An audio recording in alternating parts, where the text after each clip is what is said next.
आपसे कोई पूछे कि दुनिया का सबसे बड़ा पाप कौन सा है,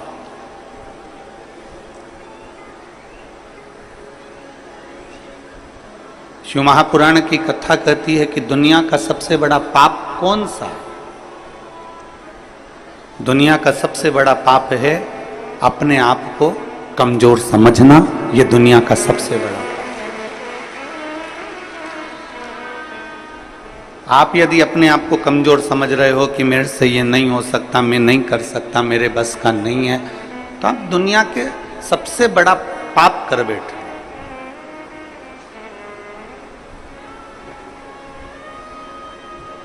अपने आप को कभी कमजोर मत समझो।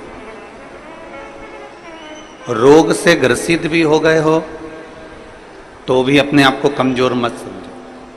कोई बड़ी बीमारी भी लग गई है तो अपने आप को कमजोर मत समझो। कोई बहुत बड़ा टेंशन यदि आपके माथे पर आकर बैठ गया है तो भी अपने को कमजोर नहीं समझो। अपने आप को हम कमजोर क्यों समझे? विषम परिस्थिति में भी जो मुस्कुराता है भोलेनाथ उसका साथ हमेशा देता है, हमेशा। दुनिया का सबसे बड़ा पाप है अपनी आप को कमजोर समझना।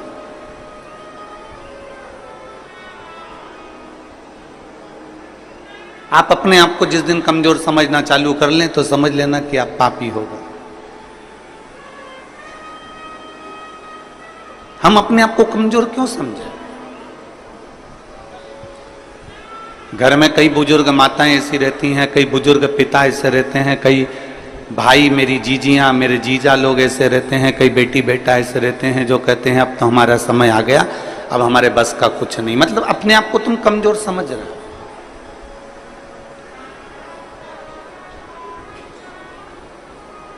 हम पूरे भिलाई वासियों से एक बात पूछना चाहते हैं, जितने लोग कथा में बैठे हैं और जितने लोग आस्था चैनल पर कथा सुन रहे हैं, जितने लोग फेसबुक यूट्यूब पर कथा सुन रहे हैं, आपसे एक बात पूछें, आप उत्तर देंगे सभी लोग?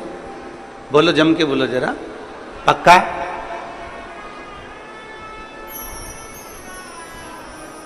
घर में आपको सुबेरे जल्दी उठना है,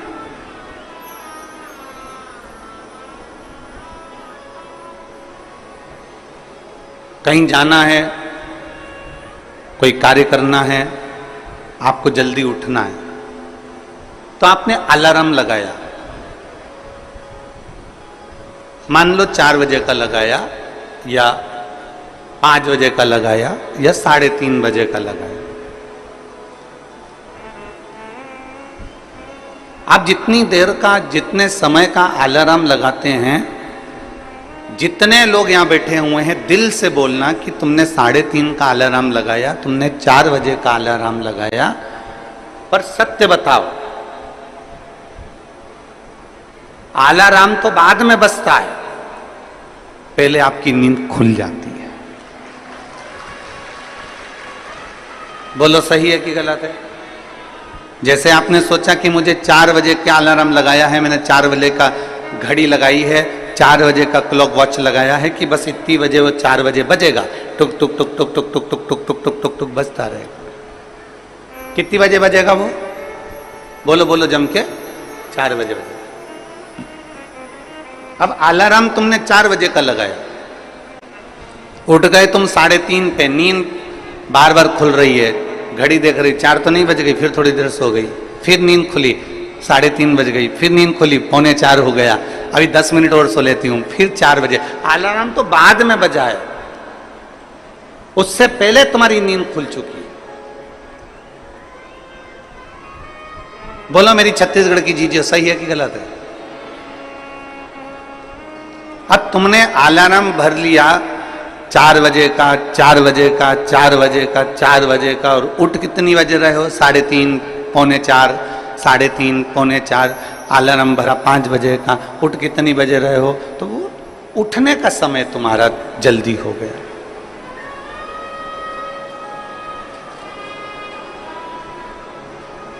अलार्म तुमने 4 बजे का भरा है, अलार्म तुमने 5 बजे का भरा, परंतु तुम जल्दी उठ गए। अब जितनी मेरी बुजुर्ग माताएं बैठी हैं और जितने मेरे बुजुर्ग पिता बैठे हैं और जितने मेरे बहन बैठी हुई हैं, मेरी जीजियां बैठी हैं, मेरे जीजा बैठे हैं, मेरी माताएं बैठी हैं, मेरे भाई बैठे हैं,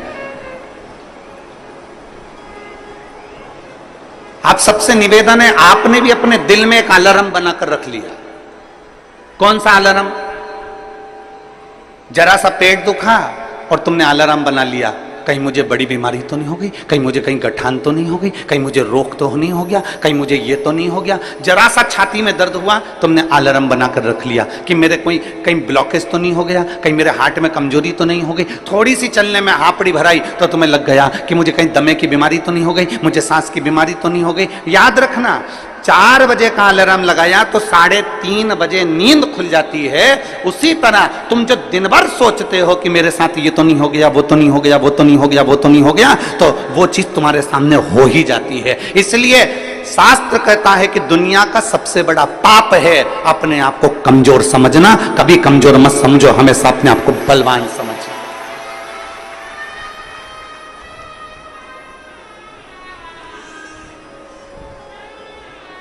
पेट दुखा, तुरंत तुमने सोच लिया कि कोई मेरे पेट में तकलीफ हो गई। छाती दुखी, मेरे को तकलीफ हो गई। सिर दुखा, मेरे को तकलीफ हो गई। आंखों में प्रॉब्लम हो गई, हो सकता है प्रकृति है, चलता रहता है, कभी अच्छा आता है, कभी बुरा आता है। कोई जरूरी नहीं है कि सारे रोग तुमको ही हो जाएंगे, सारी बीमारी तुमको ही हो जाएगी, पर तुमने सोच लिया। जांच कराने जा रही हो ना, तो सबसे पहले सोच के जा रही हो, मुझे ऐसा लग रहा है कि कहीं बड़ी बीमारी के चांस ना हो जाए। मतलब तुमने वो घड़ी भर ली है, तुमने वो अलार्म भर लिया।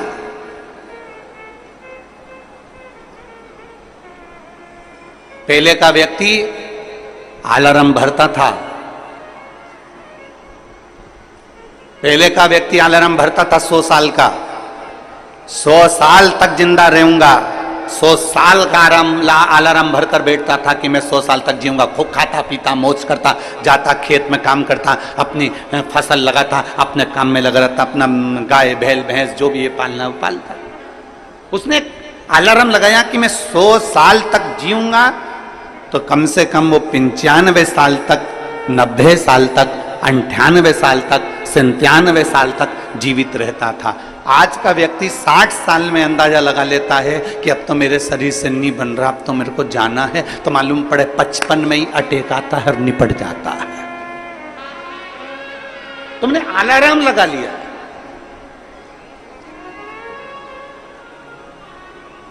दुनिया का सबसे बड़ा पाप है अपने आप को कमजोर समझे। क्यों कमजोर समझे हम? आप अपने आप को इतना प्रबल समझिए, आप अपने आप को इतना बोल्ड समझिए कि आपको लगे अगर छोटी मोटी बीमारी आ भी गई तो मैं निपट लूंगी, मैं निपट लूंगा। बोल बम का नारा है, आ गई अगर थोड़ी बहुत तकलीफ आई, थोड़ी बहुत अगर कष्ट आया तो है बाबा बेटा, मेहनत करेंगे, परिश्रम करेंगे, देखा जाएगा। और शंभु शरने मांगू घड़ी रे घड़ी, दुख काटो दया करीने दर्शन आपो। शंभु शरणे पड़ी मांगू घड़ी रे घड़ी, दुख काटो दया करीने दर्शन आपो। आप कमजोर क्यों समझे? आप हिम्मत क्यों हारे?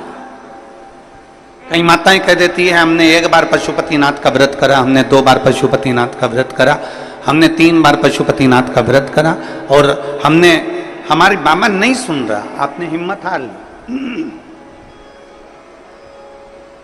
आप अपने आप को हिम्मत हार गए। एक पत्र है,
मेरा नाम अनीता साहू है, पति श्री संतोष कुमार साहू। डीले कम करो। रामनगर भिलाई की निवासी हूँ। कहीं बैठी हो तो हाथ हिला सकती हैं।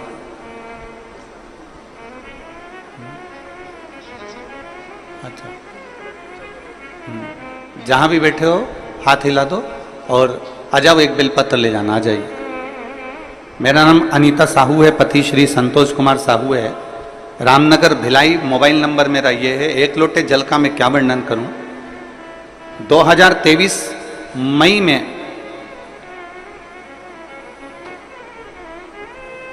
अचानक से स्वास्थ्य खराब हो गई।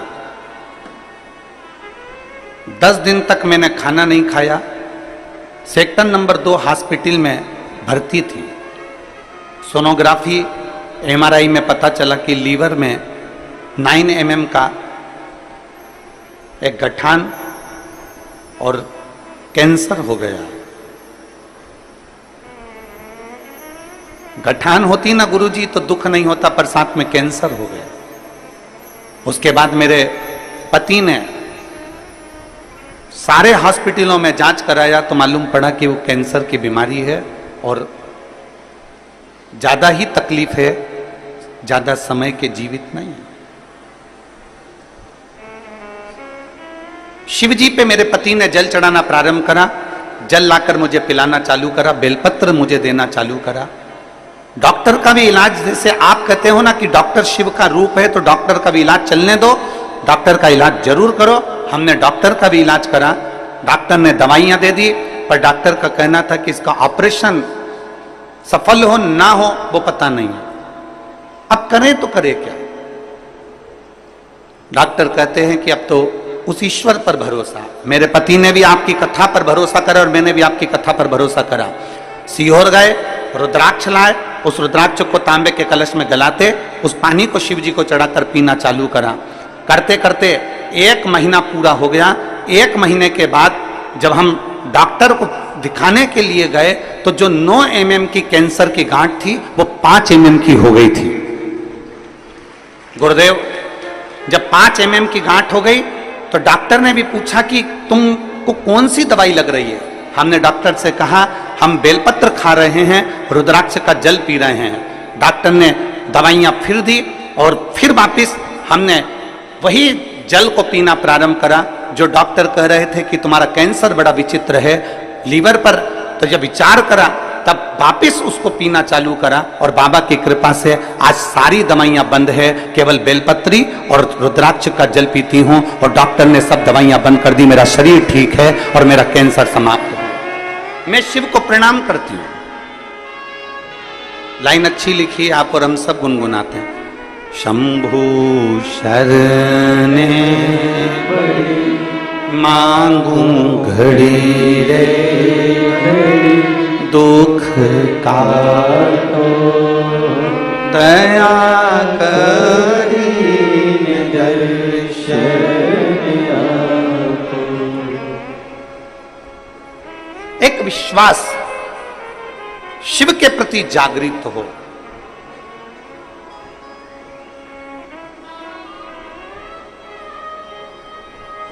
हम तो कहते हैं, जैसे ये कथा बोलबम सेवा एवं कल्याण समिति करा रही है, दया सिंह जी इस कथा को आयोजित किए हैं। अमलेश्वर में कथा हुई, साहू जी, खंडेलवाल जी आयोजित किए। इस 6 नंबर सेक्टर में पहले कथा हुई, विनोद सिंह जी इस कथा को कराए थे। फिर एक कथा और हुई थी भिलाई में, जो एक समिति ने कराई थी। ऐसे कई हम कहेंगे कि जो कथा के आयोजक होते हैं ना, जो कथा करवाते हैं, हम उनको धन्यवाद देना चाहते हैं। कम से कम आपके कराई हुई कथा से ना जाने कितनों की बीमारियां और कितनों के दुख और कितनों के कष्ट ठीक हो जाए। थोड़ा मेहनत तो आपकी लगती है, पर आपके परिश्रम से ना जाने कितनों को लाभ मिल जाता है, कितनों को।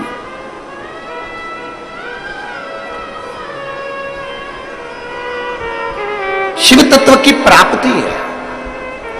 शिव महापुराण की कथा, भगवान ओगड़दानी की कथा, भगवान शंकर की कथा। हिम्मत ना हारे।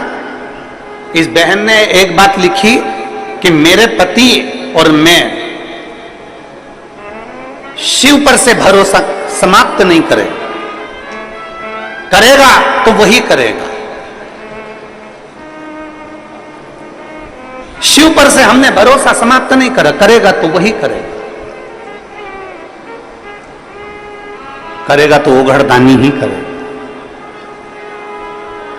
करेगा तो मेरा देव अधिदेव महादेव ही करेगा। हमारा विश्वास, हमारा भरोसा हमने प्रबल रखा। और मैंने तेरे ही भरोसे बाबा, तेरे ही भरोसे हवा बिच उड़ती जावांगी बाबा, डोर हटो छड़ी नाम में कटी जावांगी। भोले मैं तेरी पतंग, शंभो मैं तेरी पतंग, हवा बिच उड़ती जावांगी बाबा, डोर हटो छड़ी नाम में कटी जावांगी। एक विश्वास अपने भीतर प्रकट करो।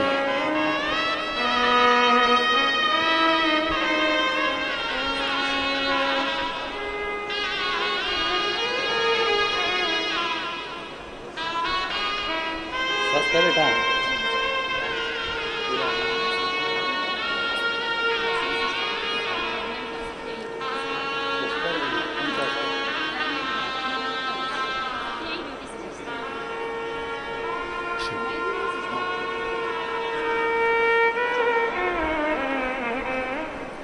हॉस्पिटल में सिस्टर भी हैं, कह रही हैं कि बाबा ने मेरे को इतना अच्छा कर दिया कि अब मैं वापिस हॉस्पिटल में काम करने लगी और मैं स्वस्थ हूं। यह शिव तत्व है। अर्शिला तो कौन अतिथि आए उनका लिख के ला दीजिए।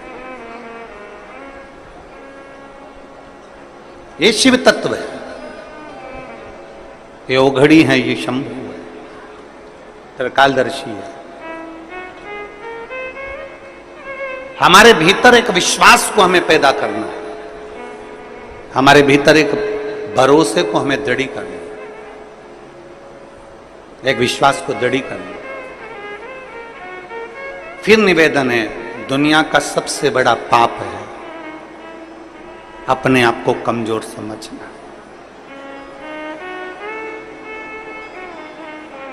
पार्वती मैया जब बाल्यावस्था की थी तब साधना में माता पार्वती जी डूबी रही। सप्तऋषियों ने जाकर समझाया माता पार्वती जी को कि शिव तुम्हें नहीं मिल सकते, भगवान शंकर तुम्हें नहीं मिल सकते।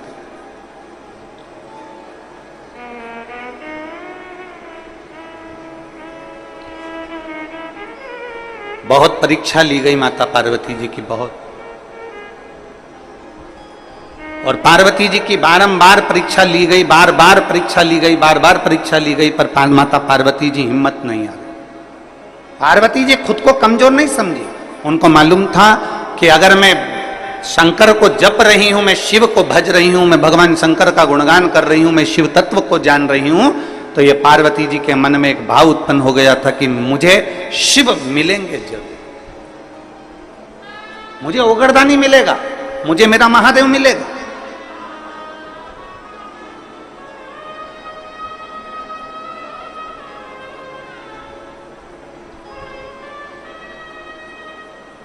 और ध्यान दें,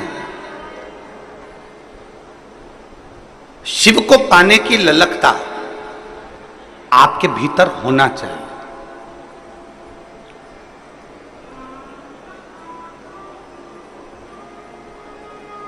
हम फिर निवेदन करेंगे कि अपने भीतर एक ऐसा तत्व, अपने भीतर ऐसा समर्पण, अपने भीतर भगवान की अविरल भक्ति को अपने भीतर ऐसा समाहित कर लो कि एक ना एक दिन ऐसा आए कि मेरा शिव तुम्हारे सम्मुख में आकर खड़ा हो जाए और तुम्हारे को दर्शन देकर जाए। इतना अपने आप में बल उत्पन्न कर दो।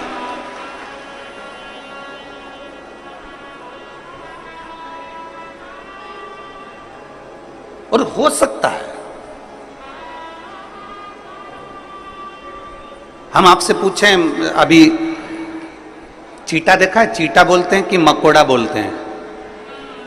यहां पे क्या बोलते हैं, चीटा की मकोड़ा? अरे जम के तो बोलो, चीटा ना। चीटा जब जन्म लेता है तो उसमें पंख रहते हैं क्या? जम के बोलो जरा। नहीं रहते।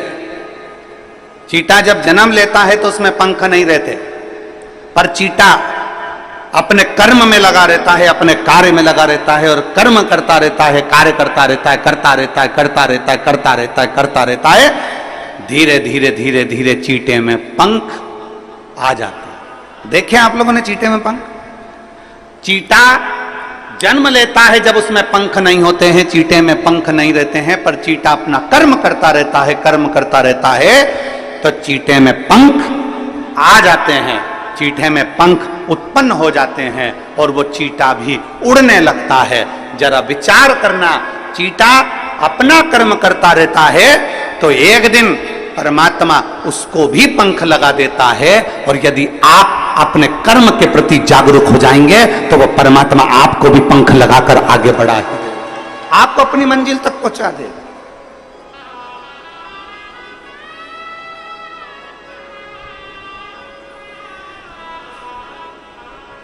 चीटे में पंख नहीं होते, पर धीरे धीरे वो कर्म करता गया, कर्म करता गया, करता गया और उसमें पंख लग गए। कर्म करता गया और उसमें पंख आ गए, वो उड़ने लगा, वो आगे बढ़ने लगा।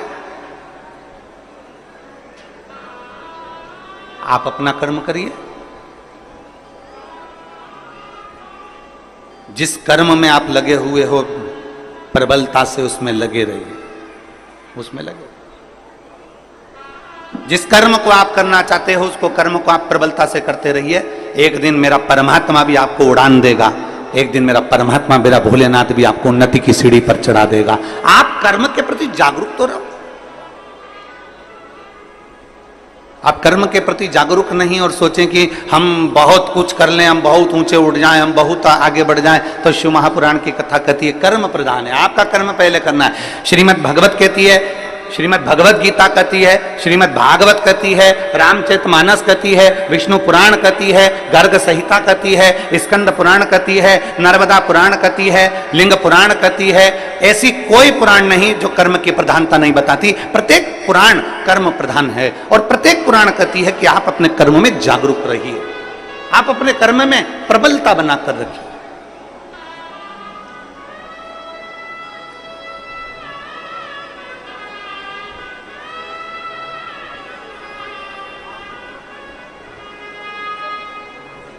हमारे बीच में माननीय पवन साय जी, भाजपा प्रदेश संगठन मंत्री छत्तीसगढ़ शासन से, एवं माननीय नंदन जैन जी, भाजपा प्रदेश कोषाध्यक्ष छत्तीसगढ़ शासन से आए हैं। आप दोनों पधारे व्यासपीठ का पूजन करने के लिए, पधारिए। एक बार इनके लिए जोरदार ताली बजाकर स्वागत वंदन।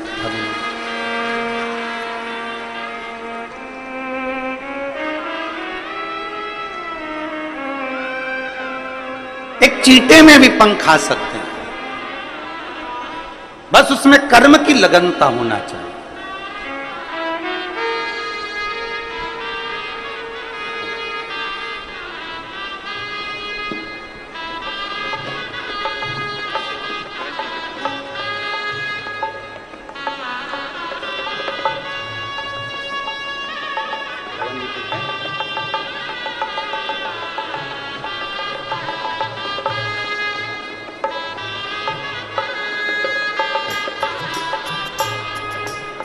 एक अपनी कर्म की लगनता प्रबल होना चाहिए।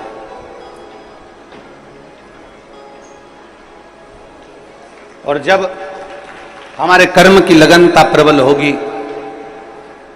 तो हम अग्रण्यता की ओर बढ़ेंगे। पर हम अपना कर्म पूरा नहीं कर पाते। हम उसको सोच लेते हैं मेरे बस का नहीं है, मैं नहीं कर सकता, मेरे बस में नहीं है, मैं ऐसा नहीं कर पाऊंगा, ये मेरे बस का नहीं है। नहीं नहीं, शिव कथा कहती है दुनिया का सबसे बड़ा पाप है अपने आप को कमजोर समझना। हम क्यों कमजोर समझते? और मैंने तेरे ही भरोसे बाबा, तेरे ही भरोसे हवा बिच उड़ती जावांगी बाबा, डोर हथों छड़ीना में कटी जावांगी, भोले मैं तेरी पतंग, शंभो मैं तेरी पतंग। माता पार्वती जी ने अपना तप किया, अपनी साधना करी, अपना लक्ष्य नहीं छोड़ा। आप अपना लक्ष्य क्यों छोड़ते हो? लगे रहो, थोड़ा समय लगेगा, सुनेगा। एक पत्र है,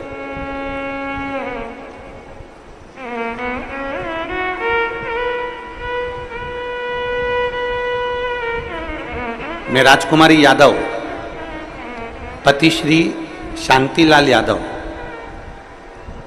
पोरिया कला, पुरानी बस्ती, वार्ड नंबर 54, दुर्ग की निवासी हूं।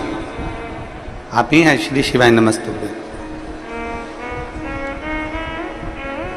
एक लोटे जल का मैं क्या वर्णन करूं? आ जाओ, बेलपत्र लेकर चले गए।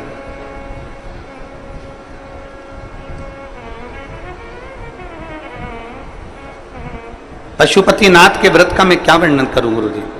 मेरी भतीजी जिसकी शादी को 17 साल हो गए थे, 17 साल से उसके घर में संतान का सुख नहीं था। ऐसी कोई जगह नहीं जहां हम हमारी भतीजी को लेकर नहीं गए, और 17 साल उसको हमने हर जगह हर डॉक्टर को दिखाया, टेस्ट बेबी भी करवाया, पर संतान का सुख नहीं आया। हमने हमारी भतीजी को पशुपतिनाथ का व्रत का वर्णन किया और उसको सफेद आंकड़े की जड़ का वर्णन किया। मेरी भतीजी ने 3 बार पशुपति व्रत करे पर संतान का सुख नहीं आया। चौथी बार पशुपति व्रत करे पर संतान का सुख नहीं आया। तब मेरी भतीजी ने सोच लिया कि अब मैं पशुपति व्रत भी नहीं करूंगी, अब मैं शिव को नहीं मानूंगी। तब उसके पति स्वयं कहे कि तू एक बार और कर। वो सियोर वाला महाराज कहता, हिम्मत मत हारना, बाबा देगा जरूर। 5वीं बार पशुपति व्रत करा और बाबा की कृपा ऐसी हुई कि बाबा की कृपा से 15/7/2024 को मेरी भतीजी के यहाँ 17 साल के बाद संतान की प्राप्ति, जिसका फोटो में लगा रही हूं। फोटो को आप लोग LED पर देख सकते हैं। 17 साल बाद मेरे भतीजी के यहाँ संतान की प्राप्ति। अर्थात वही कथा जो अभी चल रही है कि दुनिया का सबसे बड़ा पाप अगर कुछ है तो अपने आप को कमजोर समझ। हम हिम्मत क्यों हारे?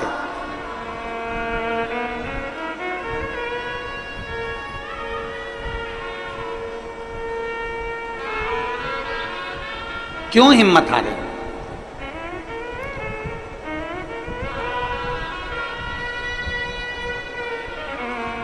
आप लोग पशुपतिनाथ का व्रत करते हो?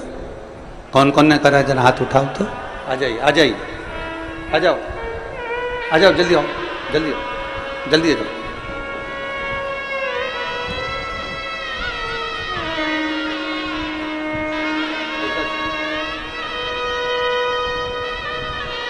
बधाई आपकी भतीजी को बधाई।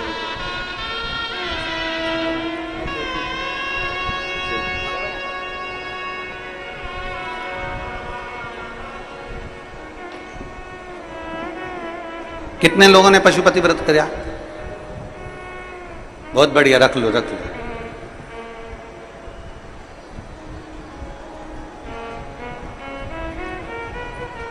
कई व्रत करने वाली माताएं, मेरी जीजी, मेरे जीजा, मेरी बेटियां, मेरे बेटे ऐसे हैं जिनका बाबा ने सुन भी लिया।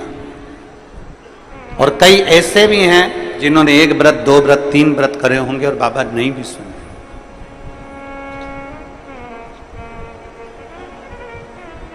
पर निवेदन है, थोड़ा रुकना, नहीं सुन रहा ना बाबा, थोड़ा रुकना, 2-3 महीना रुकना, 2 महीना रुकना, 1.5 महीना रुकना, 15 दिन रुकना, फिर एक बार विश्वास के साथ, फिर एक भरोसे के साथ टीवी पर शिव महापुराण की कथा सुनना, मोबाइल पर कथा सुनना, यदि पंडाल में मिल जाए तो पंडाल में सुनना, और उस दिन से फिर नियम बना लेना कि बस मैंने कथा सुन ली है, अब मैं विश्वास रखकर 5 व्रत मेरे पशुपति नाथ के फिर करूंगी, और मेरा भरोसा कहता है मेरा शंकर मेरी झोली खुशियों से भरेगा जाए। फिर विश्वास।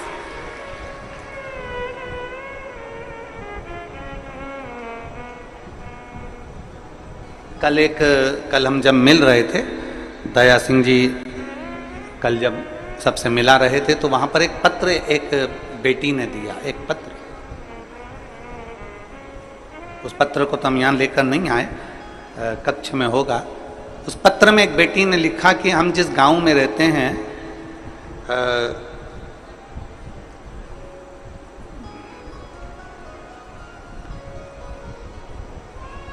उसने उसके गांव का नाम भी लिखा था कोई। हम उस गांव में जहां हम रहते हैं वहां पर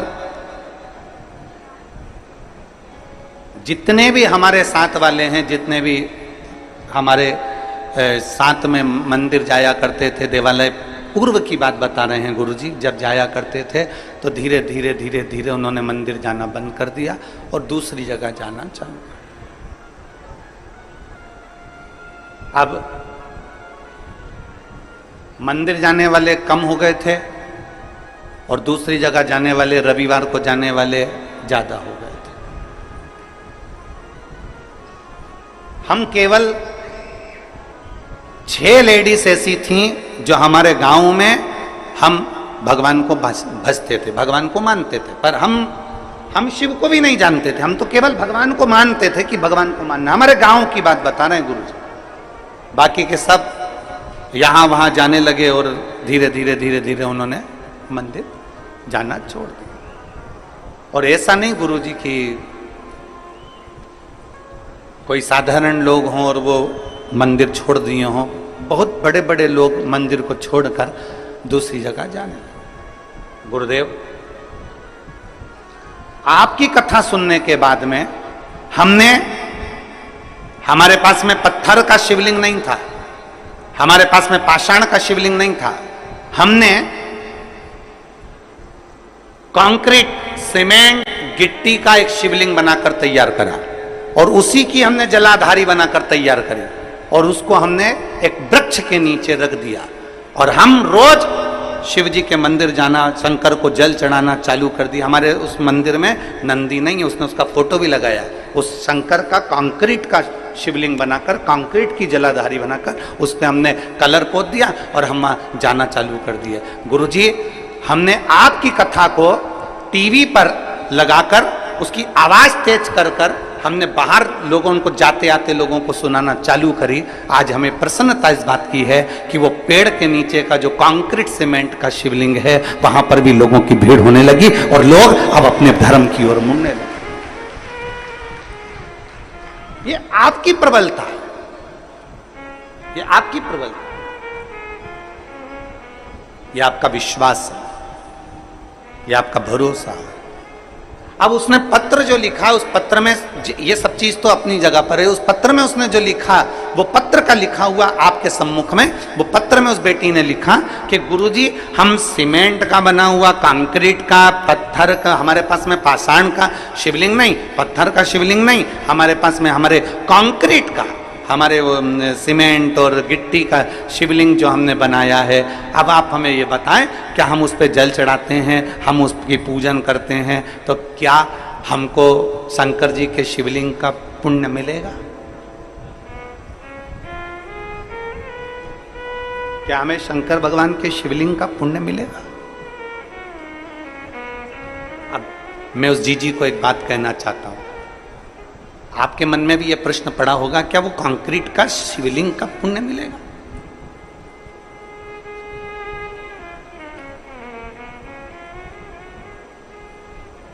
पहले तो मैं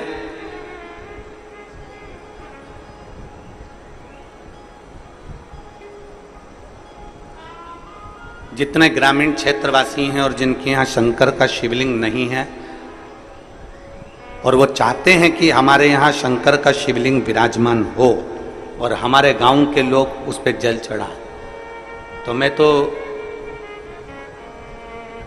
ये जितनी समितियां यहाँ पहले कथा करवा चुकी हैं, चाहे वो दया सिंह जी हैं, आपको भी कहूँगा, और पीछे के जितनी समितियां पूर्व की भी हुई हैं, और आसपास अमलेश्वर और हमारे क्षेत्र में जहाँ जहाँ हमने कथा करी है, एक ऐसा छत्तीसगढ़ में एक ऐसा स्थान नियुक्त किया जाए कि अगर किसी ग्रामीण में भी अगर शिवलिंग की जरूरत हो तो ओमकारेश्वर से या ममलेश्वर से या नर्मदा के तट से एक कंकर का भले छोटा सा शिवलिंग लाकर दिया जाए, जिससे वो गांव में पूजन होने लगे और उस गांव के आनंद।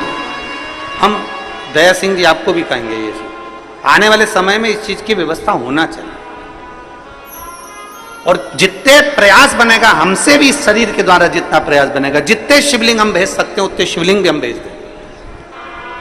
बहुत प्रयास करेंगे जिससे गांव गांव में आज लोग जो धर्मांतरण हो रहा है, गांव गांव में लोग इधर उधर भटक रहे हैं और इधर उधर जा रहे हैं, वो सब बचकर भगवान शंकर की शरण में जाना प्रारंभ करें। ऐसा प्रयास किया, साधुता, बहुत बहुत।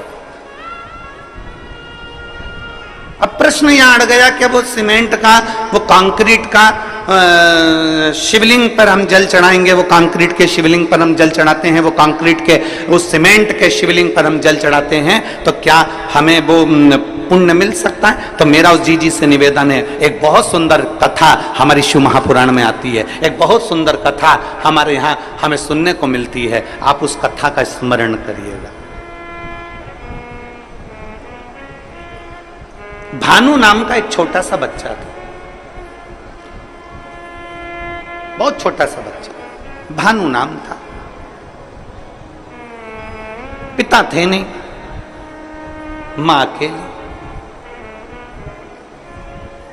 पिता नहीं है, अकेली मां है, और वेधव्य मां अकेली। भानु का पालन पोषण कर रही है, खूब अच्छे से उसको रख रही है, खूब अच्छे से उसको खिला रही पिला रही, जितना बन सकता है उससे बात करती। सुंदर दृष्टांत है। वो बेटी अगर यहां बैठकर कथा सुन रही हो या टीवी पर कथा सुन रही हो कि कंक्रीट के शिवलिंग को हमने बना दिया और पूरा गांव वहां जाना चालू कर दिया, तो क्या उसका पुण्य मिलेगा कि नहीं मिलेगा? हमको हमारे खाते में पुण्य जाएगा कि नहीं जाएगा? वो बात मूल है।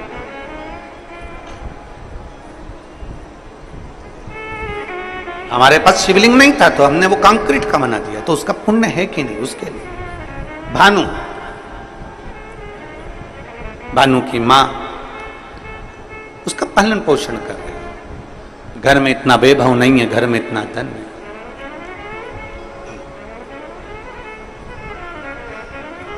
एक बात आज फिर कहते हैं, तुम्हारे घर में धन की कमी होगी ना, चल जाएगी। धन की कमी होगी तो बच्चा बचपन में रोएगा, धन की कमी होगी तो बच्चा खिलौने के लिए रोएगा, धन की कमी होगी तो बच्चा कपड़े के लिए रोएगा, धन की कमी होगी तो बच्चा गाड़ी के लिए रोएगा। अगर तुम्हारे घर में धन की कमी है ना, चलेगा, पर तुम्हारे घर में संस्कारों की कमी नहीं होना चाहिए, नहीं तो जिंदगी भर रोना पड़ेगा।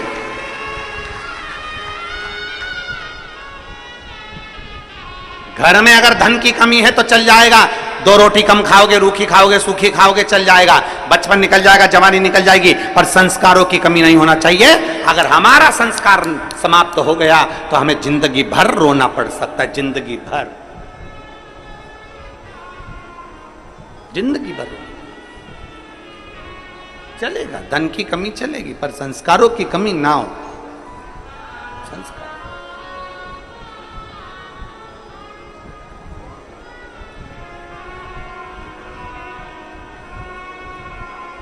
और जितना बन सकता है अपने संस्कारों में कोई कमी ना है। भानु की मां भले धन में कमी थी पर संस्कारों में कमी नहीं रखी भानु की। एक दिन भानु ने अपनी मां से पूछा, मां सबके घर में खूब सारा सी ठाठ है पर हमारे घर में कुछ नहीं है। मां के मुख से निकल गया, जिस दिन महादेव चाहेगा उस दिन ठाठ भी दे देगा। जिस दिन महादेव चाहेगा उस दिन ठाठ दे देगा। 5 वर्ष का भानु जहां भी खेलने बैठता है, जहां भी खेलता है, खेलते खेलते मिट्टी को उठाकर, धूल को उठाकर, जो जमीन पर खेलता है तो वहां की मिट्टी को ऐसा इकट्ठा करता है, शिवलिंग बनाता है, जलाधारी बनाता है। पेड़ पत्ती का पत्तियां तोड़ता है वृक्षों से, उसके ऊपर चढ़ा देता है। थोड़ी देर बाद भानु उसको मिटा देता है। फिर कहीं खेलता है, मिट्टी में गया, मिट्टी का शिवलिंग बना लेता है। पत्तियां तोड़ता है, शिवजी पे चढ़ा देता है, उसको मिटा देता है। 4 छोटी छोटी डंडियां लाकर खड़ी करता है, उस पे झोपड़ी बनाता है, उसके अंदर एक मिट्टी का शिवलिंग बना लेता है, उस पे पत्तियां लाता है, तोड़कर चढ़ा देता है। ये केवल भानु की कथा नहीं, ये आपकी और हमारी भी कथा है। बचपन में कई बेटियां, बचपन में कई बेटे, बचपन में छोटे छोटे लड़के, सोमवार आता है, मंगलवार आता है, बुधवार आता है, गुरुवार आता है, ऐसे कई दिन, कोई शिवरात्रि, कोई सावन का महीना आता है, छोटे छोटे बच्चे डंडियां लाते हैं तोड़कर, छोटी छोटी डंडियां तैयार कर कर उस पर छप्पर डालकर उसमें मिट्टी का शिवलिंग बना लेते हैं, उसका श्रृंगार कर देते हैं, उसके ऊपर पत्ता पत्ती लाकर चढ़ा देते हैं। कई लोग हंसते हैं, बताओ कैसा मूर्ख है, कैसे इसमें अकल नहीं है, छोटा सा बच्चा है, इसने ऐसा कर लिया। घर के अंदर वो भगवान की पूजन करता है, छोटा सा बच्चा।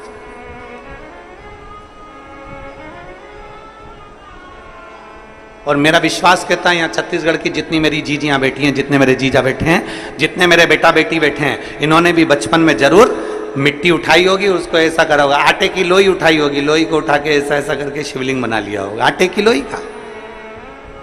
चावल बनाया होगा तो चावल का।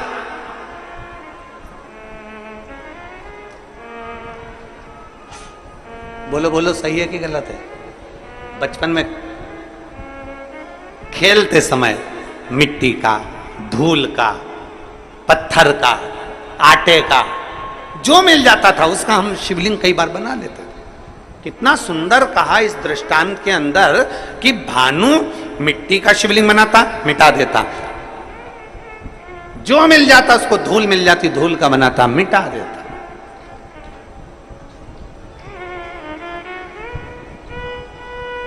शिव महापुराण की कथा कहती है, भूल वश भी, भूल से भी, भूल से।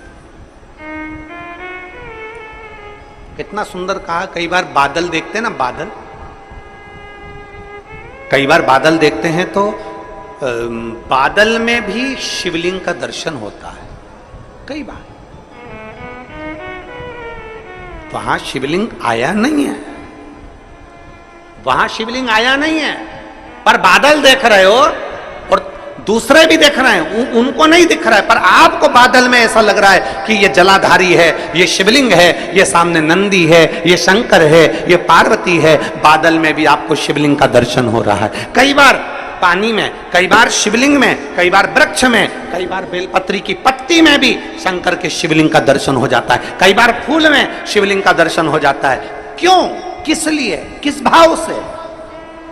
तो हमारे यहां दृष्टांत सागर कहता है, अगर तुम्हारी नेत्रों से तुम्हें बादल में, जल में, थल में, पाषाण में, मिट्टी में, धूल में भी अगर भूल से भी तुमने शिवलिंग का निर्माण करा है या दर्शन करा है, तो तुम्हें तुम्हारे खाते में एक शिवलिंग के निर्माण का पुण्य तुम्हारे खाते में जुड़ जाता है और उसका फल तुम्हें मृत्यु के पहले प्राप्त जरूर होता है।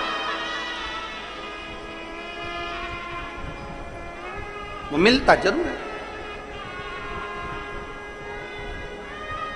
अब बादल में शिवलिंग बना, बादल में धुएं से, भाप से शिवलिंग का दर्शन हुआ, तो यहां शिवलिंग बना नहीं है, ये आपकी दृष्टि में, आपके मन में शिवलिंग समाया था तो आपने उसको शिवलिंग बनाया। वो देख ऐसा लग रहा है, ऐसा लग रहा है ना कि सामने जलाधारी है, ऐसा लग रहा है ना सामने शिवलिंग है, ऐसा लग रहा है ना कि सामने शंकर है। मतलब तुमने अपने दिल से बादल में भी शिवलिंग बनाया है, मतलब एक शिवलिंग बनाने का पुण्य तेरे खाते में जा चुका है। तुमने बेलपत्र में दर्शन करा, देखो ऐसा लग रहा है ना ये जलाधारी है, ये शिव है, ऐसा लग रहा है ना, मतलब तुमने बेलपत्र में भी शिवलिंग बनाया है, एक शिवलिंग का पुण्य तुम्हारे खाते में चला गया। केवल एक मिट्टी का बनाया, पाषाण का बनाया या कोई चीज का बनाया, ये हमारे खाते में पहुंच गया। एक शिवलिंग भले तुमने दिल से, मन से, भाव से बनाया, पर पहुंच गया।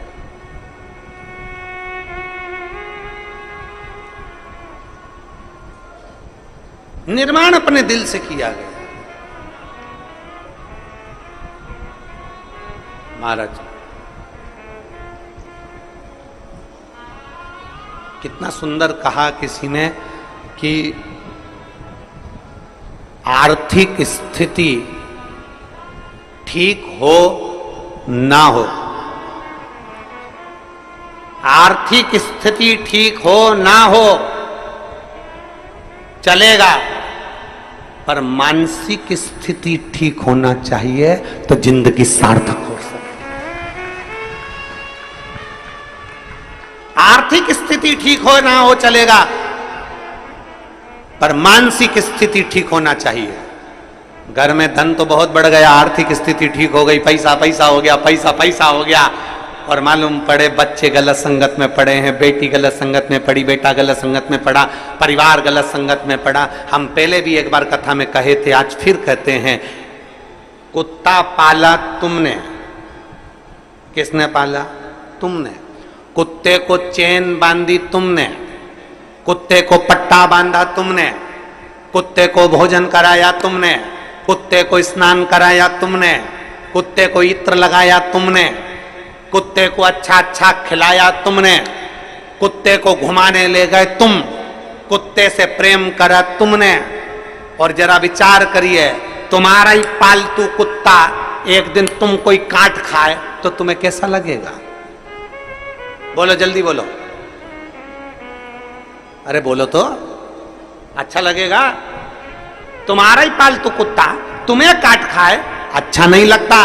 उसी तरह धन कमाया तुमने, पैसा कमाया तुमने, दिन रात एक करा तुमने, पैसे के लिए पूरी जिंदगी दौड़े तुम, कमा कमा के लाए तुम, और वही पैसा घर में आया और तुम्हारा बेटा मदिरा पान में, तुम्हारा पति मदिरा पान में, जुए में, वेश्यावृत्ति में, गलत काम में अगर लग गया तो जरा विचार करो कि तुम्हारा कुत्ता ही पालतू तुमको काट गया।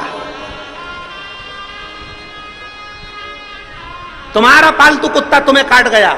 जरा विचार करिए, तुम्हारे कमाए धन को अगर तुम वेश्यावृत्ति में लगा रहे हो, तुम्हारे कमाए धन को तुम जुए में लगा रहे हो, तुम्हारे कमाए धन को तुम मदिरा में लगा रहे हो, तुम्हारे कमाए धन को तुम गलत जगह पर लगा रहे हो, तो समझ लेना कि तुम्हारा पालतू कुत्ता तुम्हें काट रहा है।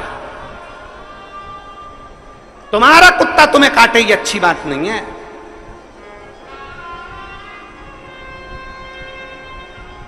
अपन ने कमाया, काय के लिए कमाया था? ईश्वर राम की जिंदगी के लिए, सुख के लिए, खुशी के लिए। आर्थिक स्थिति ठीक है कि नहीं हमें उससे मतलब नहीं, पर मानसिक स्थिति ठीक होना चाहिए। घर में धन बहुत है, खूब पैसा है, एक भाई उधर एक भाई इधर, घर में खूब पैसा है, जेठानी एक दूसरे से बात ही नहीं कर रही, देवरानी बोली नहीं रही, ननंद आती तो मुंह फूला रहता, नंदोई आते तो आंस लेकर आते कि कहीं मिल जाएगा। आर्थिक स्थिति तो ठीक है, पर मानसिक स्थिति ठीक नहीं है।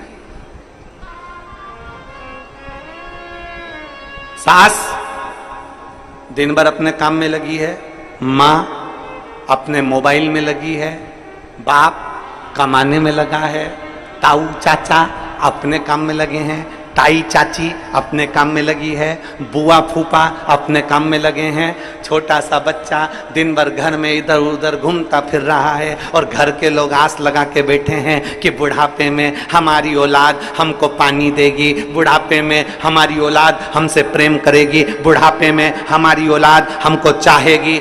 बचपन में तुम अपना मोबाइल नहीं छोड़ रहे, सास अपना काम नहीं छोड़ रही, चाचा चाची अपना काम नहीं छोड़ रहे। जब तुम बच्चे को बचपन में प्रेम नहीं दे पा रहे तो बुढ़ापे में बच्चा तुमको भी प्रेम नहीं दे सकता, ये निश्चित है।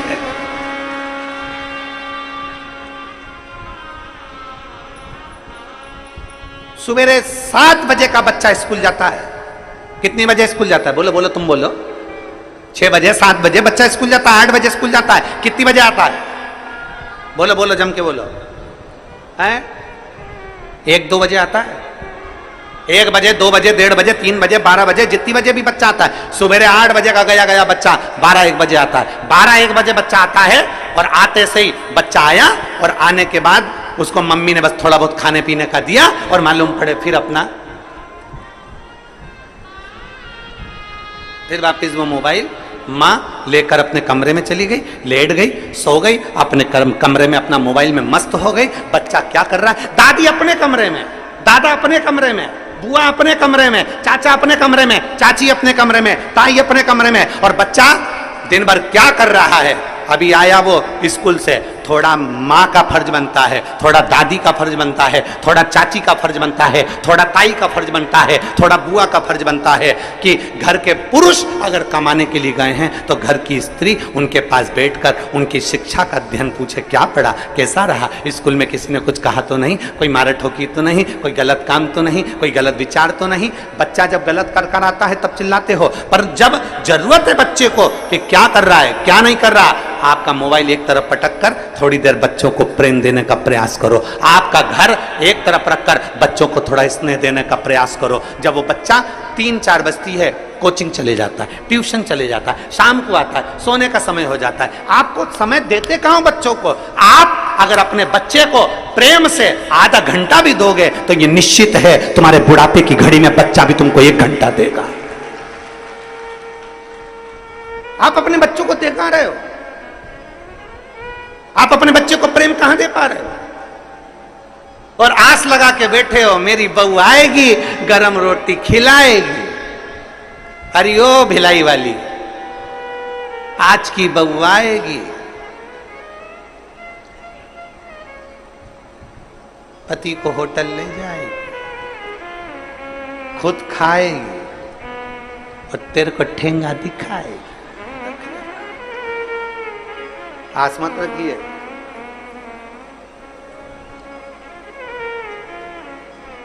आर्थिक स्थिति ठीक ना हो चलेगा, पर मानसिक स्थिति ठीक रखिए। धन नहीं है ना तो भी संतुष्ट रहो, और धन है तो भी संतुष्ट रहो। धन है तो भी खुश, नहीं है तो भी खुश। हम जिस दिन से पहले दिन से यहां आए हैं भिलाई में कथा करने के लिए,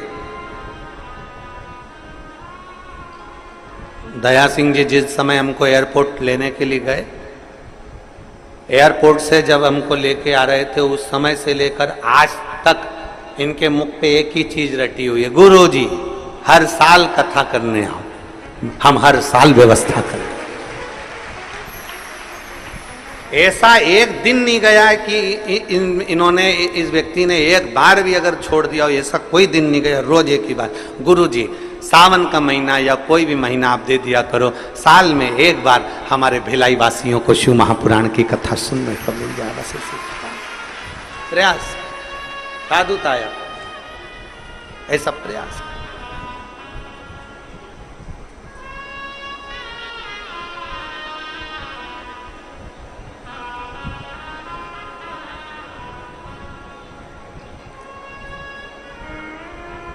एक आस तुम्हारी है, विश्वास तुम्हारा है, भोले बाबा सुन भी लो ये मेरी कहानी, बड़ी दूर किनारा है, कश्ती भी बुलाए, बड़ी दूर किनारा है, कश्ती भी पुरानी है, भोले बाबा सुन भी लो।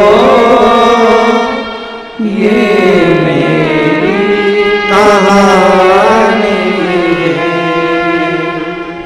मैंने तुमको पुकारा है,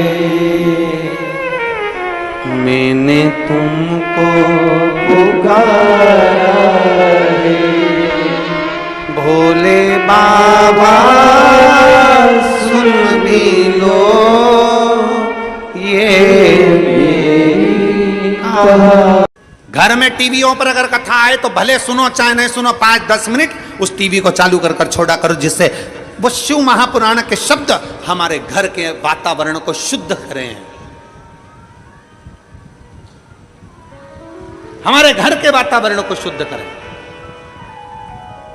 घर में अगर आपके घर में लाइट है और कोई अगर मशीन हो तो मोबाइल में या मशीन से श्री शिवाय नमस्तुभ्यं, श्री शिवाय नमस्तुभ्यं। सुबह के समय 2 मिनट 5 मिनट या रात्रि को सोने से पहले 5 या 7 मिनट सुन लिया करो, सुनो, श्रवण करो,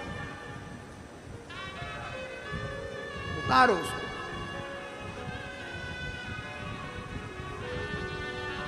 अपने भीतर उतारने का प्रयास।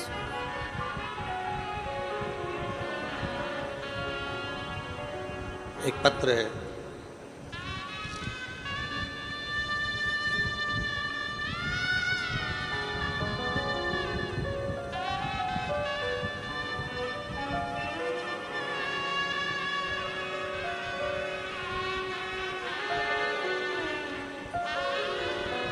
मेरा नाम दत्तात्रेय चौहान है, मैं पूना से आया हूँ। मेरा नाम दत्तात्रेय चौहान पूना से हैं। कहीं बैठे हों आप ही हैं? आ जाइए, एक बेलपत्र ले जाइए, आ जाइए। मेरा नाम दत्तात्रेय चौहान है, मैं पूना से आया हूँ। मेरा मोबाइल नंबर ये है। एक लोटे जल का मैं क्या वर्णन करूँ गुरुदेव, रुद्राक्ष का मैं क्या वर्णन करूँ गुरुदेव। मेरी पत्नी वर्षा चौहान मई 2024 में अचानक से पागलों जैसी हरकत करने लगी। हम सब डर गए, हमें कुछ समझ में नहीं आ रहा था कि क्या करें। हमारे पास इतने पैसे भी नहीं थे कि हम कोई बड़े हॉस्पिटल में उसको लेकर जाएं, और डर ये भी लग रहा था कहीं इसको कहीं पागलों के हॉस्पिटल में या कहीं जमा ना कर दें, इसलिए हम उसको लेकर ना गए। तब हमने मोबाइल पर देखा कि आपकी कथा छत्रपति संभाजी नगर में चल रही है। हम वहाँ डॉक्टरों को दिखाने के लिए आए, पुणे भी दिखाया, सब दूर दिखाया, पर उन्होंने बताया कि ब्रेन में एक नस दब गई है जिसके कारण ये पागलों जैसी हरकत कर रही है। अब उसका ब्रेन खोलना, नस को वापिस सेट करना, मतलब वापिस ये चल पाएगी नहीं चल पाएगी, कोमा में चली जाएगी, कोई भरोसा नहीं था। तब हमने, डॉक्टर बार बार दवाइयाँ देते पर उससे कोई फर्क नहीं पड़ता, समय निकल गया। तब हमने एक बार मन बनाकर शिव महापुराण की कथा सुनी, सीहोर गए, वहाँ का रुद्राक्ष लेकर आए और तांबे के कलश में गलाकर उस रुद्राक्ष का पानी हमारी धर्मपत्नी को देना प्रारंभ करा। आज मैं बाबा को धन्यवाद देने के लिए आया हूँ कि मेरी धर्मपत्नी पूर्ण तरह से स्वस्थ हो गई है। मैं बाबा को यहाँ प्रणाम करने के लिए आया हूँ। एक लाइन अच्छी लिखी है,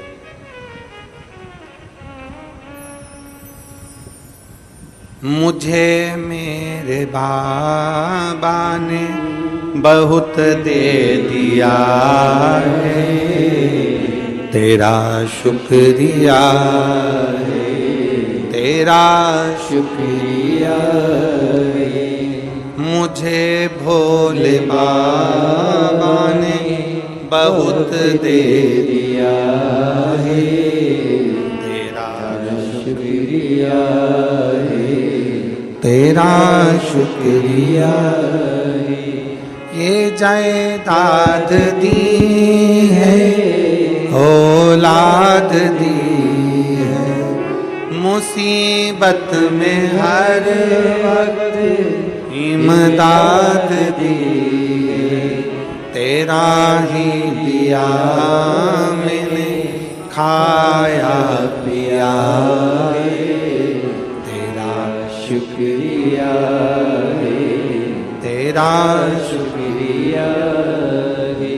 मुझे भोले बाबा ने बहुत दे दिया है, तेरा शुक्रिया है, तेरा शुक्रिया है। भगवान देवादिदेव महादेव से प्रार्थना करिए, भगवान शंकर से निवेदन करिए। तारकासुर असुर होकर तारकासुर असुर प्रवृत्ति का होने के बाद भी भगवान शंकर की शरणागति प्राप्त करता है। उसके मन में गलत भाव नहीं, उसके मन में गलत विचार नहीं, उसके मन में शिव के प्रति गलत सोच नहीं, गलत दृष्टि नहीं। अजय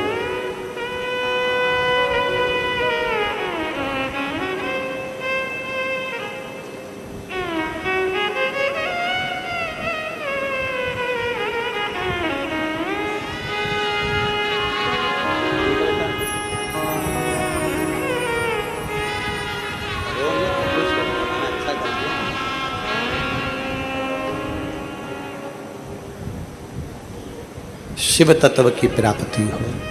तारकासुर ये चल रहा है बक्से। तारकासुर असुर होकर भी भगवान शंकर की भक्ति को नहीं छोड़ता। तारकासुर असुर होकर भी भगवान शंकर की अविरल भक्ति को नहीं त्यागता।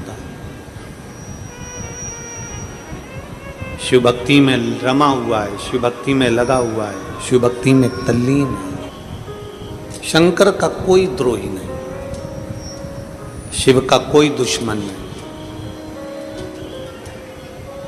संसार सागर में अगर जन्म ले, मृत्यु लोक में अगर जन्म ले, मृत्यु सागर में अगर आओ, तो ये मानकर चलो कि हमारा कोई दुश्मन नहीं है, हमारा कोई द्रोही नहीं है।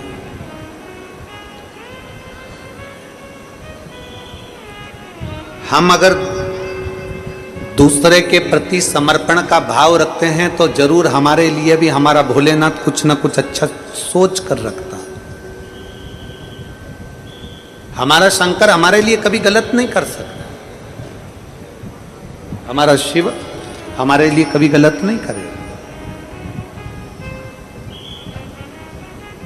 अपने मन को पवित्र बनाने का प्रयास करें, अपने हृदय को, अपने चित्त को श्रेष्ठ बनाने का प्रयास करें। जब हम हमारे मन को, जब हमारे चित्त को, हमारी वृत्ति को श्रेष्ठ बनाने का प्रयास करेंगे तो संपूर्ण क्षेत्र हमें श्रेष्ठ ही नजर आएगा। संपूर्ण क्षेत्र। एक बड़ा सुंदर संवाद आता है, हम हमेशा कथा में कहते हैं, आप लोगों से भी हम बार बार विनय करते हैं, बन सके इन हाथों से भूखे को भोजन करा दो, प्यासे को पानी पिला दो। किसी की चिकित्सा व्यवस्था कराना हो तो उसकी मेडिसिन करवा दो। बन सके कहीं अच्छा काम बन सके, किसी की एजुकेशन कराना है कराओ। कुछ श्रेष्ठ करने का प्रयास करें, कुछ अच्छा करने का प्रयास करें। जब हम अच्छा करते हैं तो हमें अच्छा प्राप्त होता है। किसी कथा में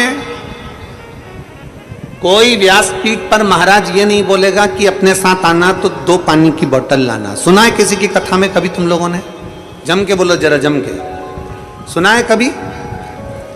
किसी कथा में कोई महाराज, कोई कथाकार, कोई संत, कोई बाबा ये नहीं कहेगा कि कथा में आना तो 2 पानी की बोतल लाना। कोई महाराज तुमसे ये नहीं कहेगा कि कथा में आना तो अपने बिछाने की दरी आसन साथ में लाना। कोई महाराज ये नहीं कहेगा कि कथा में आना तो अपना ओढ़ने का साथ लाना। कोई महाराज ये नहीं कहेगा कि कथा में आना तो अपने साथ एक छाता जरूर लाना। केवल शिव महापुराण की कथा कहती है कि अपने साथ 2 पानी की बोतल लेकर चलो। क्यों? एक बोतल मेरे अपने लिए और दूसरी बोतल मेरे अड़ोसन पड़ोसन और धड़ोसन के लिए जो पास में बैठा है उसके। क्यों? किस लिए? हम अगर भूल से भी किसी प्यासे को अगर शिव महापुराण की कथा में कोई शिव भक्त है, कोई शंकर का भक्त है, उसका मुख झूठा करा देते हैं तो जरूर उसका फल हमें प्राप्त जरूर। एक बड़ा सुंदर संवाद शिव महापुराण के अंदर बताता है। एक गांव में दो भाई रहते थे। गांव के अंदर दो भाई का निवास, दो भाई उसमें रह रहे। और उसमें जो एक भाई है वो बड़ा भगवान शंकर के प्रति उसकी अविरल भक्ति है, शिव जी के प्रति उसका बड़ा विश्वास है, शंकर के प्रति उसका भरोसा है, शंकर के प्रति उसका बड़ा विश्वास, बड़ा भरोसा है। और दूसरे नंबर का जो भाई है, दूसरे नंबर का जो उसका भाई है, वो इतना भरोसा नहीं करता था, विश्वास नहीं करता था, उसकी दृढ़ता इतनी नहीं, उसका भरोसा इतना नहीं।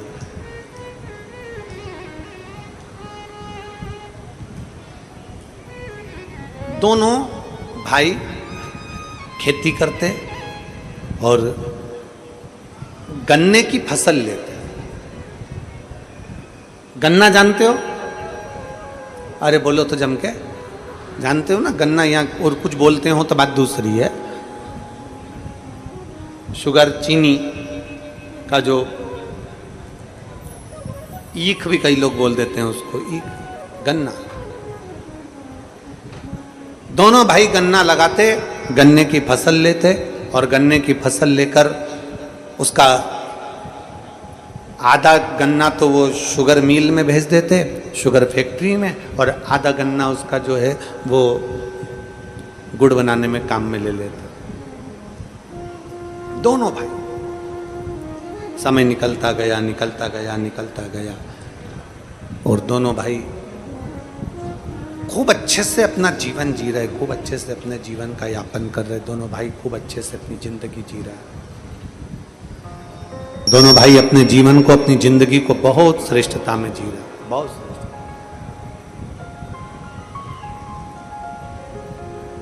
बड़ा भाई शंकर भगवान को रिझाता था, शिव भक्ति करता था, शंकर का स्मरण करता था, शिव तत्व को जानता था। उसका एक नियम बड़ा प्रबल था। बड़े भाई बड़ा भारी नियम था उसका।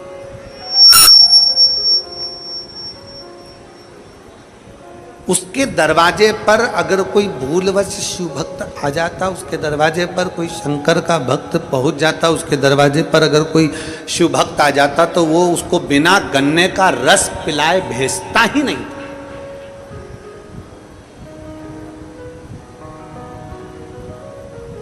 गन्ने का रस पिलाएगा, गुड़ बना होगा तो गुड़ की ढेली उसको खिलाएगा, गुड़ खिलाएगा तो खिलाएगा, साथ में गुड़ उसके साथ में बांध कर कपड़े में भी दे देगा कि तुम्हारे साथ ले जा। 2 डली, 3 डली, 4 डली गुड़ की उसने बांधी और दे दिया, ये गुड़ की डली है, लेकर चले जाए, गुड़ इसको बांध कर दे दिया उसको और ले जा। गुड़ की डली बांध कर उसको दे दी, ये ले जा। कोई शंकर का भक्त, अब जितने भी शिव भक्त थे ना, जितने शंकर जी के भक्त थे, जितने भगवान देवादिदेव महादेव के भक्त थे, वो सारे के सारे भगवान शंकर के जितने भक्त, वो जब भी निकलते तो उनके यहाँ रुकते। भैया कैसे हो, भाऊ कैसे हो, बढ़िया, आओ सब बैठो, गन्ने का रस पियो। गन्ने का रस पिलाया, गुड़ खिलाया, गुड़ खिला के गुड़ की डली वो भी बांध कर दे दी। अब छोटा भाई देखता तो बहुत कुड़ता, छोटे भाई को बड़ा बुरा लगता। छोटे भाई को लगता बताओ गजब का मेरा भाई है, मेहनत हम दोनों कर रहे हैं, काम हम दोनों कर रहे हैं, फसल हम दोनों ले रहे हैं, सारा पानी हम दोनों फेर रहे हैं, दवाई हम दे रहे हैं, गुड़ हम बना रहे हैं, मेहनत हम कर रहे हैं, और ये आते हैं थोड़े बहुत लोग और खा पी के चले जाते हैं। गुस्से में लाल हो गया भाई। छोटे वाले को तो बड़ा तन्न फन्न हो गया, छोटे वाले को तो रहा नहीं गया।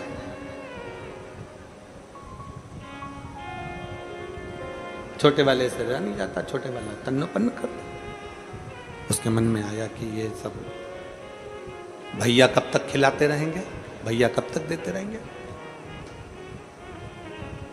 बड़ा भाई छोटा भाई फसल लेता, इतनी अच्छी फसल आती, इतना गुड़ बनता, इतनी शक्कर इतनी चीनी बनती, खूब आराम से अपनी जिंदगी जीते खूब।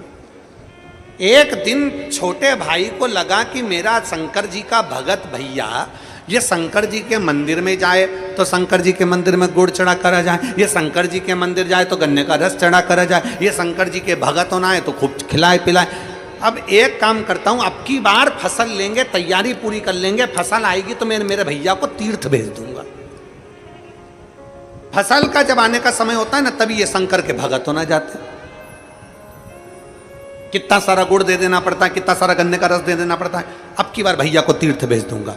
अब वापिस फसल आई, छोटे भाई ने देखा पूरी फसल आ गई, दोनों भाइयों ने मिलकर लगा ली, फसल आने का समय आ गया, गुड़ बनाने का समय आ गया, गन्ना काटने का समय आ गया, शुगर मिल में गन्ना भेजने का समय आ गया। तो छोटे भाई ने अपने बड़े भाई के पांव दबाते दबाते कहा, भैया मेरा मन है, आप अभी तक कोई तीर्थ नहीं गए हो, भैया आप तीर्थ चले जाओ, अब की बार फसल में काटूंगा, शुगर मिल में भेजूंगा, शुगर फैक्ट्री में मैं भेजूंगा, गुड़ में बनाऊंगा, आप चले जाओ, आप तीर्थ करिए। बड़े भाई ने कहा नहीं, फसल सामने आई हुई है तो मेरे को तो मेहनत करना पड़ेगी ना, अपन दोनों किसानी करते हैं दोनों को। नहीं नहीं भैया आप चले जाओ, मैं हूं ना, मेरे पे भरोसा नहीं किया।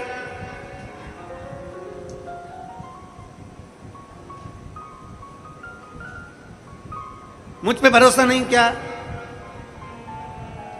ए भाऊ मुझ पे भरोसा नहीं किया। नहीं तेरे पे तो भरोसा है पूरा है, तो फसल में ले लूंगा, तुम जाओ।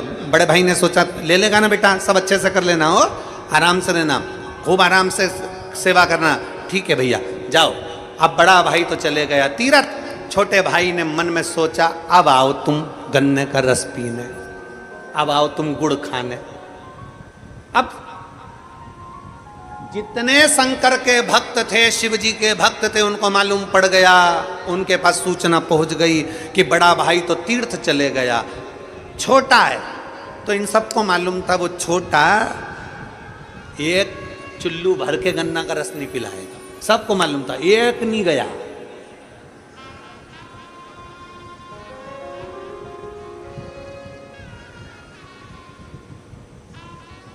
एक नहीं। मैं माननीय अन्ना जी को एक बात कहना चाहूंगा, उस बात के पीछे हमको बहुत हंसी आई। कल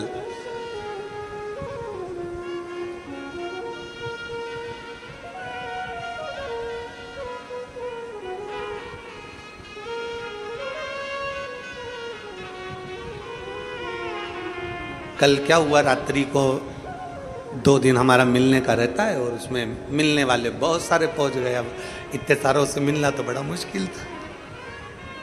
हंसी हमको बहुत आई रात को, बहुत अन्ना जी, बहुत हम हंसे भी बहुत उस बात के लिए। तो जब हम, आप तो उस समय कमरे में थे अंदर भीतर वाले, जब हम इधर से निकलकर उधर भवन की ओर जा रहे थे तो एक पुलिसकर्मी ने, एक नवयुवक लड़का था, युवान यहीं नादगांव का, उसको पुलिस वाले ने पीछे करा। तो दूसरे कार्यकर्ता ने फिर उसको पीछे करा।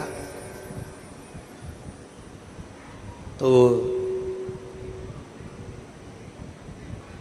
पीछे से चिल्लाकर बोलता है, और शायद 2-3 जो पुलिस वाले खड़े थे उनने सुना भी होगा, हमने सुनकर हमको खूब हंसी, हम अंदर जाते जाते हम हंसे। पीछे से चिल्लाकर बोलता है, सुभाष अन्ना जी होते ना तो मेरा हाथ पकड़ के अंदर ले जाते। अब हमको हंसी आए, हमने कहा गजब, मतलब लोगों के मन में विश्वास है कि भैया ये अन्ना जी होते तो पकड़ कर ले जाते, मेरे को अंदर मिलवा देते, विश्वास। बस वही भरोसा होना चाहिए कि शिव महापुराण की कथा कहती है, आपके अंदर यह भरोसा होना चाहिए कि शिव मेरे साथ है। जैसे वो बालक ने कहा कि अन्ना जी होते तो मेरा हाथ पकड़ ले, मतलब शिव मेरे साथ है, शंकर मेरे साथ। अब पूरे नगर वालों को मालूम पड़ गया, पूरे क्षेत्रवासियों को मालूम पड़ गया कि बड़ा भाई तीर्थ करने गया है, छोटा भाई घर में है, कोई नहीं जाता, कोई गन्ने का रस पीने नहीं गया, कोई गुड़ खाने नहीं गया, कोई गुड़ लेने नहीं गया, कोई नहीं गया। अब भाई ने उसने सोच के रखा था मैं किसी को भी गन्ने का रस नहीं दूंगा, मैंने मेहनत करी है, गुड़ नहीं दूंगा, मैं शुगर नहीं दूंगा, चीनी नहीं दूंगा। बस उसने अपना गुड़ बनाया, उसने अपना गन्ना शुगर फैक्ट्री में भेजा और फसल पूरी दे दुआ के सारा हिसाब लगाया। हिसाब लगाने पर मालूम पड़ा उसको कि हर साल जितनी फसल आती थी, हर साल जो पैसा आता था उससे केवल आधा पैसा अब की बार आया। अब की बार केवल आधा पैसा आया। बड़ा भाई आ गया तीर्थ से, छोटे भाई से पूछा क्यों, हिसाब कहाँ है? बड़े भाई ने हिसाब मांगा, छोटे भाई ने हिसाब दिया। बड़े भाई की आंख में आंसू आ गए। छोटे से कहा छोटे, मैं जब गया था फसल अच्छी थी, मैं गया था जब गन्ना अच्छा था, फिर ये इतना कम हिसाब कैसे आया? भैया शक्कर का भाव कम हो गया, चीनी का भाव कम हो गया, भैया गुड़ का भाव कम हो गया, इसलिए हमारे पास में कम पैसा आया, कम पैसा आया। बड़े भाई ने छोटे भाई से कहा कोई बात नहीं, तू दुखी मत हो, तू दुखी मत हो। रो क्यों रहा है, किस लिए रो रहा है? छोटा भाई बड़े भाई के गले लगकर रोते हुए बोला भैया मैं जानता नहीं था कि किसी का मुख झूठा कराने का फल क्या होता है। मैं जानता नहीं था कि किसी का मुख झूठा कराने का फल क्या होता है। मुझे नहीं मालूम था कि अपने गन्ने में से गन्ने का रस पिलाने का फल क्या है, अपने गुड़ में से गुड़ खिलाने का फल क्या है, अपनी चीनी में से चीनी खिलाने का फल क्या है, मैं जानता नहीं था। आपसे हमने पहले भी कथा में कहा, आज फिर कहते हैं, तुम्हारी दुकान अच्छी चल रही है, तुम्हारी नौकरी अच्छी चल रही है, तुम्हारा व्यापार अच्छा चल रहा है, तुम्हारा व्यवसाय अच्छा चल रहा है, तो एक काम करो मकान बना लो। बहुत अच्छा दुकान व्यापार नौकरी चले तो पत्नी के जेवर बना दो। खूब अच्छा व्यापार दुकान नौकरी चले तो थोड़ी खेती की जमीन खरीद लो। खूब अच्छा व्यापार दुकान नौकरी चले तो थोड़ा बहुत मकान गाड़ी बंगला कर लो। शास्त्र कहता है चलते चलते में थोड़ा सा बना लोगे चल जाएगा। उसी तरह शिव महापुराण की कथा कहती है तुम्हारी जिंदगी में जब तक तुम्हारे हाथ पैर चल रहे हैं तब तक कथा सुन लो, और जब तक तुम्हारी घर में चल रही है तब तक दोनों हाथों से दान कर लो। इसके बाद कर पाओ ना कर पाओ। चलती दुकान में से थोड़ा सा सामान निकाला, भूखे को भोजन करा दिया, प्यासे को पानी पिला दिया, भोजन करा दिया, अन्नदान कर दिया। हम आपसे कभी नहीं कहते कि तुम करोड़ों का अन्नदान करो। हम आपसे कहते हैं अगर घर से आ रहे हो तो कुछ रोटी थेपला पराठा पूड़ी बेसन रोटी कुछ भी बना कर लिया और मुख झूठा कराओ इन शिव भक्तों का। उस छोटे भाई ने गले लगकर आंख में आंसू भर कर कहा भैया तू शिव भक्तों के मुख झूठे करा देता था इसलिए फसल भी अच्छी आती थी, तो शिव भक्तों का मुख झूठा करा देता था इसलिए पैसा भी अच्छा आता था। हमने देखा है, हम अपनी व्यासपीठ से कहते हैं एक इतनी छोटी सी डायरी ले लो और किसी को अगर 5 रुपए का पानी पिलाया है शिव महापुराण के अंदर इन शिव भक्तों की सेवा करिए। अगर 5 रुपए का पानी पिलाया है तो एक डायरी पर तारीख के समेत लिख कर रखो। 3 महीने के बाद हमको बताना वो 5 रुपया तुम्हारा 5000 के बराबर हुआ कि नहीं।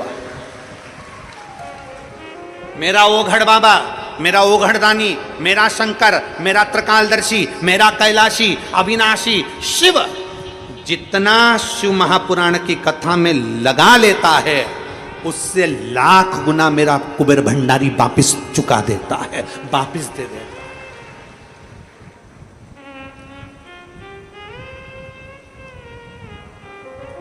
अभी अन्ना जी कह रहे थे कि गुरुजी के पास में 2028 तक 27 तक तारीख खाली नहीं है। सत्यता है, आप जाइए सीओर में आपको मालूम पड़ेगा, कंप्यूटर के सामने ले जाके आपको बिठा देंगे।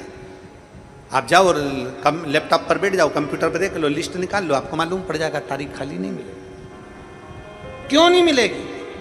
कारण क्या है? ऐसा कुबेरेश्वर महादेव ने क्या कर रखा है कि कथा की कथा चलती रह रही है? क्या है ऐसा?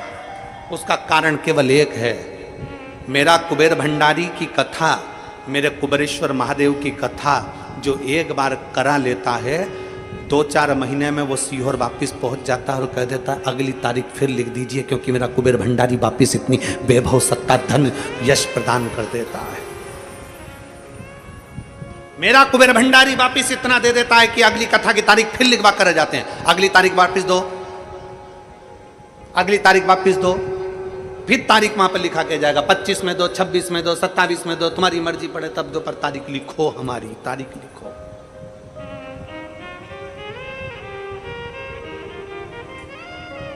और आप में कई माताएं बैठी हैं, कई भाई बैठे हैं, कई जीजी कई जीजा बैठे हैं जो एक कथा नहीं सुने हैं। आप में से कई लोगों ने 2 कथा, 3 कथा, 4 कथा, 5 कथा, 6 कथा सुन रखी है, और आज भी कथा के पंडाल में बैठे हो। क्यों बैठे हो? तुम्हारे घर के लोग कहेंगे जब 1 बार सुन चुकी, 2 बार सुन चुकी, 3 बार सुन चुकी, तो क्यों बैठी है कथा के पंडाल में? आप उससे कह सकते हो मैंने पंडाल का महत्व जाना है, मैं 1 बार कथा सुनकर आई थी, मेरे भोले बाबा ने मेरी झोली भर दी थी, फिर सुनने बैठ गई,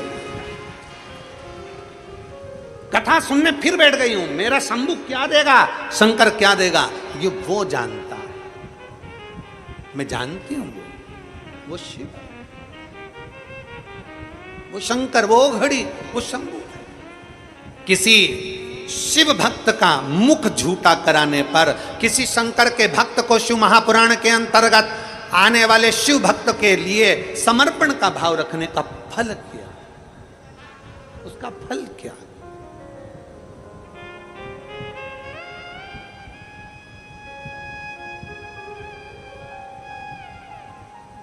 ये कथा तो देवाधिदेव महादेव की कृपा से पूर्ण हो रही। इसके पहले एक कथा थी गुड़गांव में,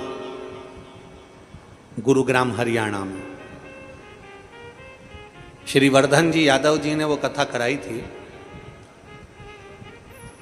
और वो कथा 2 दिन के बाद में रोक दी गई थी। कथा के पंडाल में से शिव भक्त निकल कर नहीं गए, कथा फिर उनके घर पर चालू करी वर्धन जी यादव जी। गुरुग्राम हरियाणा के शिव भक्त निकलकर बाहर नहीं गए, पंडाल में पड़े रहे, हमें कथा सुनना है, हमें कथा सुनना है, खड़े रहे। मैं गुरुग्राम हरियाणा के उस वर्धन यादव जी को धन्यवाद दूंगा कि उनको मालूम पड़ा उनकी माता जी को और उनको कि पंडाल में भक्त लोग हैं और वो सब नहीं है, और उनके भोजन की व्यवस्था नहीं हो पाई क्योंकि पंडाल में सब बंद करवा दिया गया था। तो तुरंत वो वर्धन यादव जी ने घर के बाहर टेंट लगवाकर भोजन बनवाया, और बनवाने के बाद वो भोजन ले जाकर पंडाल में शिव भक्तों को खिलाया। मैं उनको भी साधुवाद देता हूं इस चीज के। समर्पण किसको कहते हैं? समर्पण, जैसे भी हमने कथा में कहा कि अन्ना जी और ताई दोनों मिलकर हाथ जोड़कर कहते हैं आपने भोजन किया, आपने भंडारा जीमा, आप प्रसाद पाए, इससे प्रसन्नता होती है, इससे हमारे जीवन की एक बलता मिलती है, एक आनंदता मिलता है कि यजमान स्वयं शंकर और पार्वती का रूप होते हैं। ये हमने कई बार शिव महापुराण में कथा में कहा है कि शिव शंकर का एक रूप है, हमारे यजमान शंकर का एक रूप। हम हमेशा शिव महापुराण की कथा में कहते हैं ईश्वर जी और गोरा जी का स्वरूप है। यजमान जो बैठता है, पति पत्नी जो बैठते हैं कथा सुनने, वो शिव और पार्वती के रूप में बैठते हैं।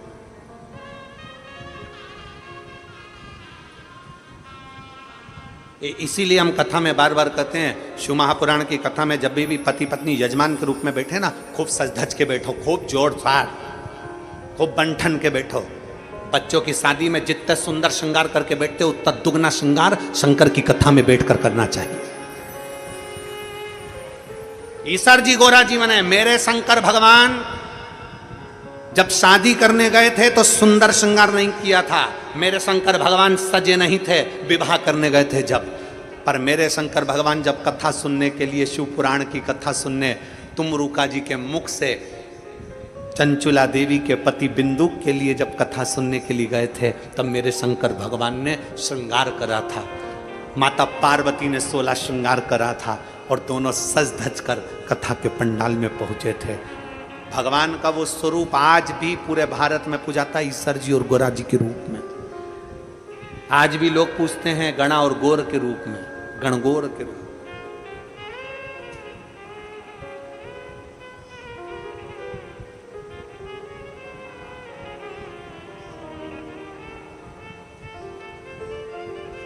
और हम तो हमेशा कहते हैं ये भगवान ने जो 32 दांत दिए हैं ना, ये जो दांत दिए हैं भगवान ने, भगवान भी कहता है हंस लो खिलखिला के, नहीं तो बुढ़ापे में निकलेंगे हिल हिला के। अभी भी मौका है, कुछ नहीं बिगड़ा। मुस्कुराहट में जो कुछ है वो दुनिया में कहीं नहीं है, जो आपकी प्रसन्नता, अपनी प्रसन्नता,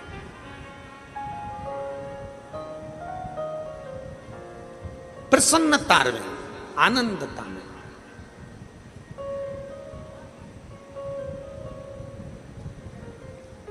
कहा शिव महापुराण की कथा कहती है, भगवान शंकर का चरित्र कहता है, शिव तत्व कहता है, औगड़दानी का चरित्र कहता है।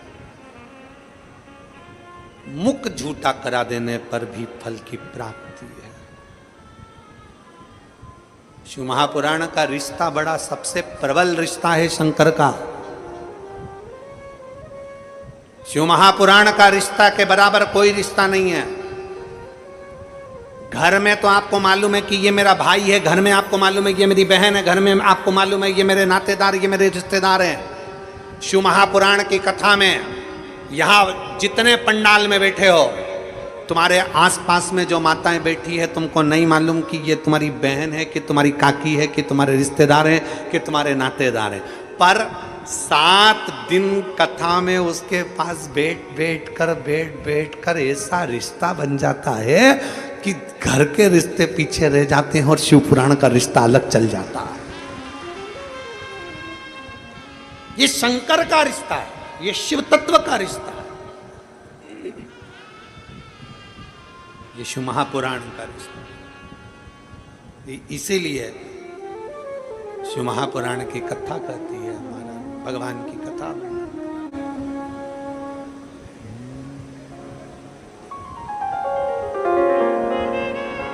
तेरे डमरू की धुन सुन के मैं काशी नगरी आई हूँ।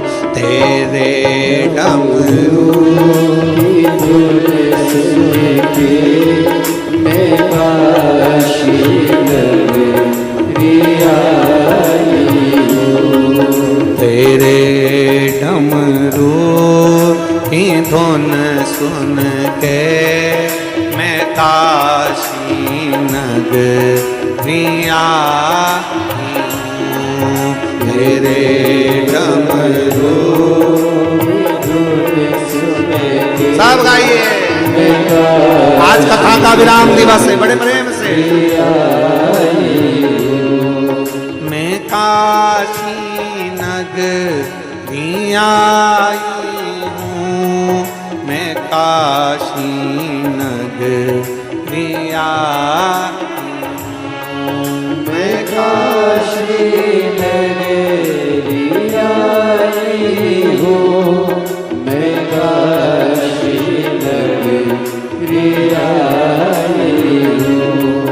मैं काशी नगरी आई हूँ, मैं काशी नगरी आई हूँ।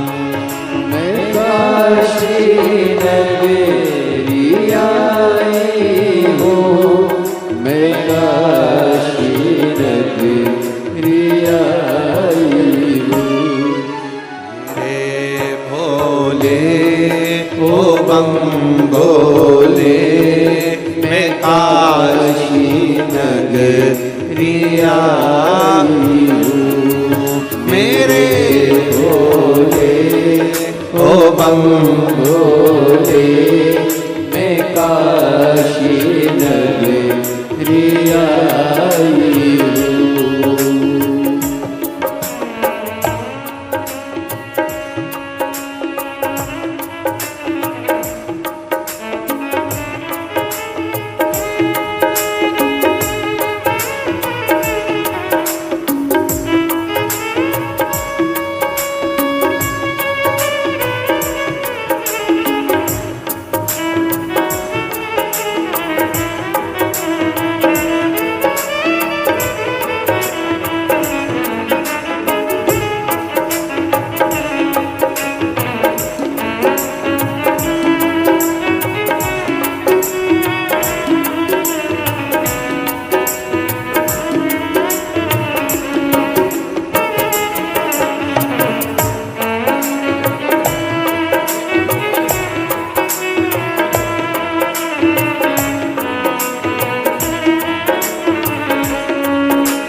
जय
सुना है हमने ओ भोले तेरी काशी में गंगा है।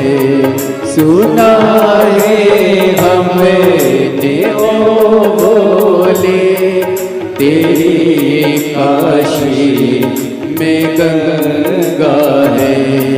सुना है हमने ओ भोले तेरी काशी में गंगा है। उसी गंगा में नहाने को मैं काशी नगरी आई हूँ। उसी गंगा में नहाने को मैं काशी नगरी आई हूँ। मेरे भोले हो भोले मैं काशी नगरी आई हूँ। मेरे भोले हो भोले मैं काशी नगरी आई हूँ।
शंभो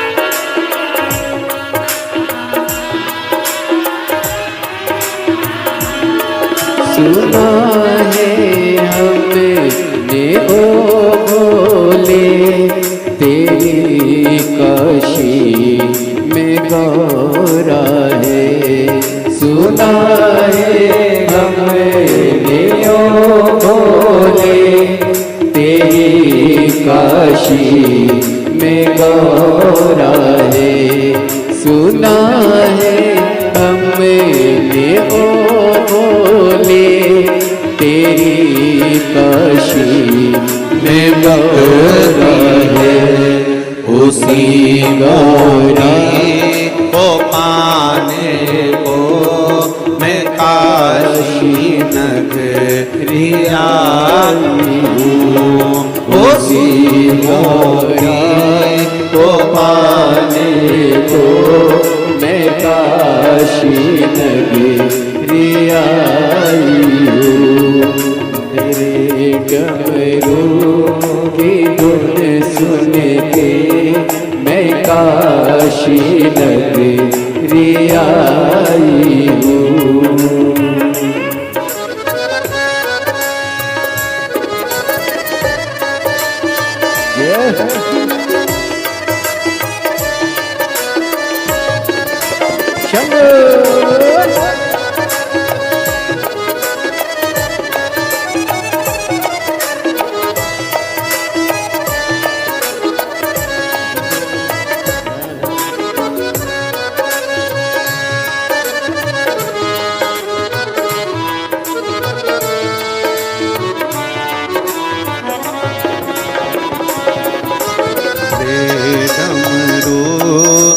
धुन सुन के मैं काशी नगरी आई हूँ। सुना है हमने ओ भोले तेरी काशी में गौरा है सुना है हमने ओ भोले तेरी काशी में गौरा है सुना है हमने ओ भोले तेरी काशी में गौरा है सुना है हमने ओ भोले तेरी काशी में गौरा है उसी गौरा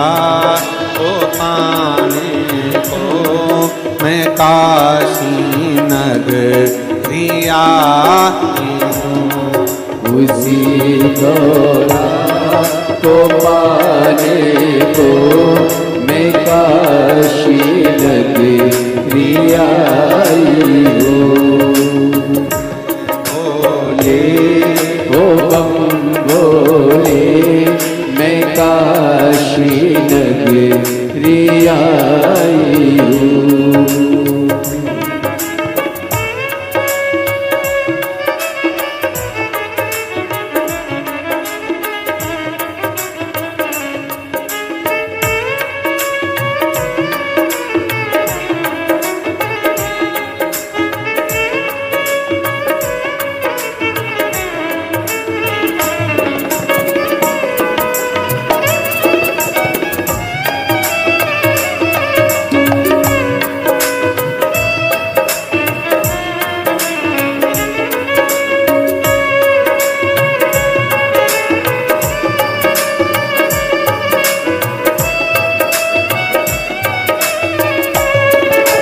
भोले शंभो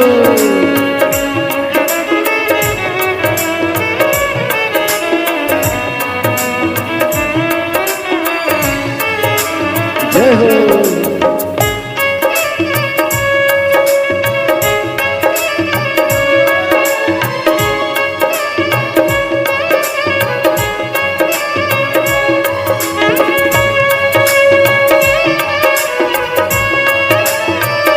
शंभो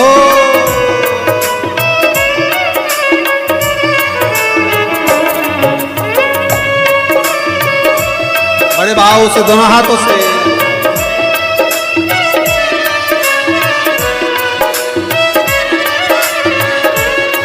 तेरे डमरू की धुन सुन के मैं काशी नगरी आई हूँ।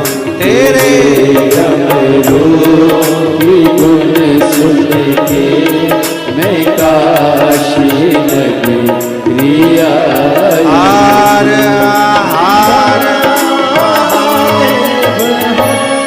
अपने स्थान पर बैठकर आज कथा का विराम दिवस है। बड़े भाव से बाबा से प्रार्थना करो। शिव महापुराण की कथा कहती है मेहमान जाते हैं तो घर के बच्चों को कुछ देकर जाते हैं। उसी तरह बाबा की कथा विराम होकर कुबेर भंडारी जब कुबेरेश्वर धाम जाते हैं तो जो मांगा जाए बाबा वो देकर जरूर जाते हैं। इसलिए भाव से हृदय से जहाँ जगह मिले वहाँ बैठकर, जहाँ जगह मिल जाए वहाँ बैठकर बाबा से प्रार्थना।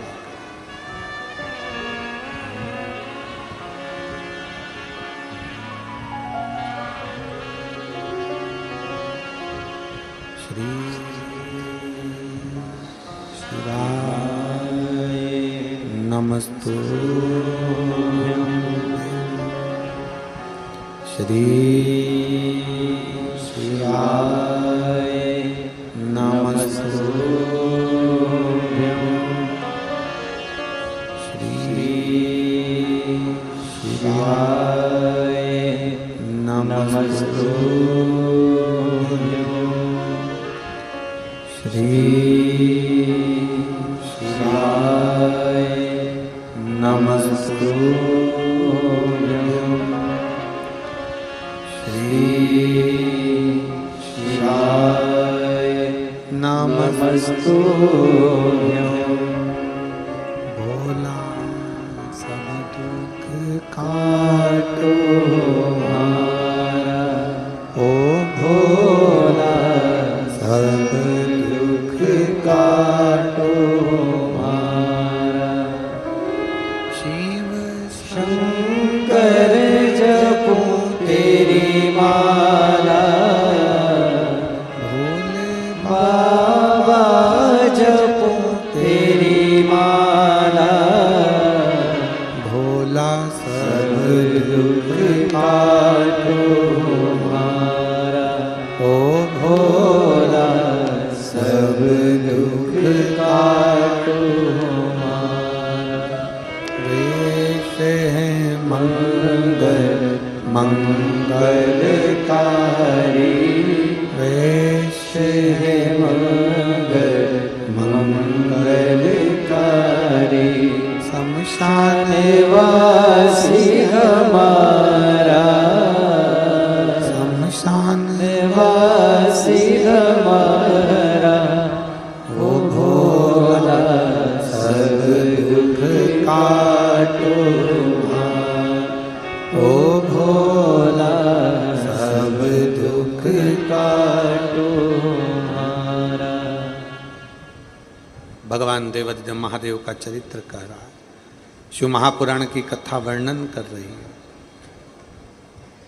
किसी शिव भक्त का मुख झूठा कराने का फल भी हमारी शिव पुराण कहती है।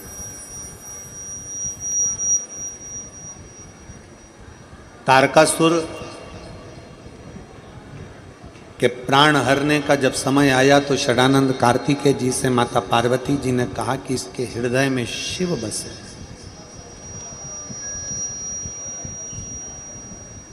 इसके हृदय में शंकर बसे।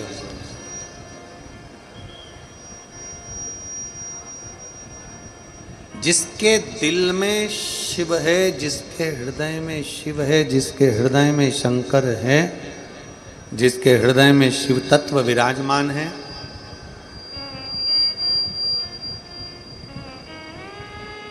वो भटकता नहीं है।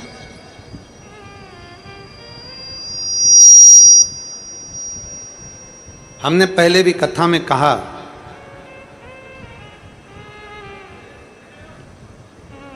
पत्थर टूटता है तो भगवान बनता है। पत्थर टूटता है तो भगवान बनता है। अहंकार टूटता है तो इंसान बनता है, और जब अहम टूट जाता है तब महादेव का हो जाता है।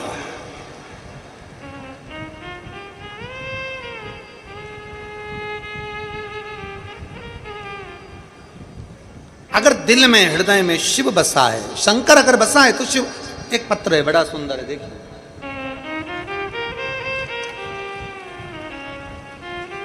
मैं सुनीता गोपीनाथ पाटिल, मैं भुसावल जिला जलगांव की रहने वाली हूं। कहीं बैठी हो तो हाथ हिला सकती है। आप ही हैं? बच्ची आई है क्या साथ में?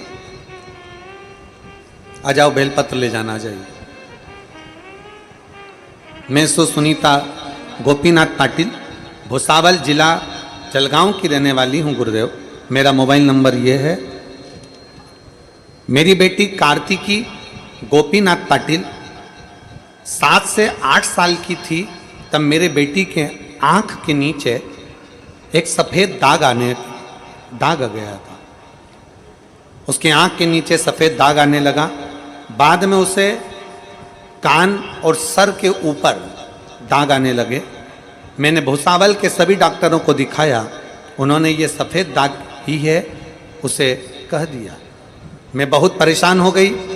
मुझे मेरी बेटी 7 साल के बाद में हुई है और उसे ऐसी बीमारी लग गई कि मुझे बड़ा दुख होता है।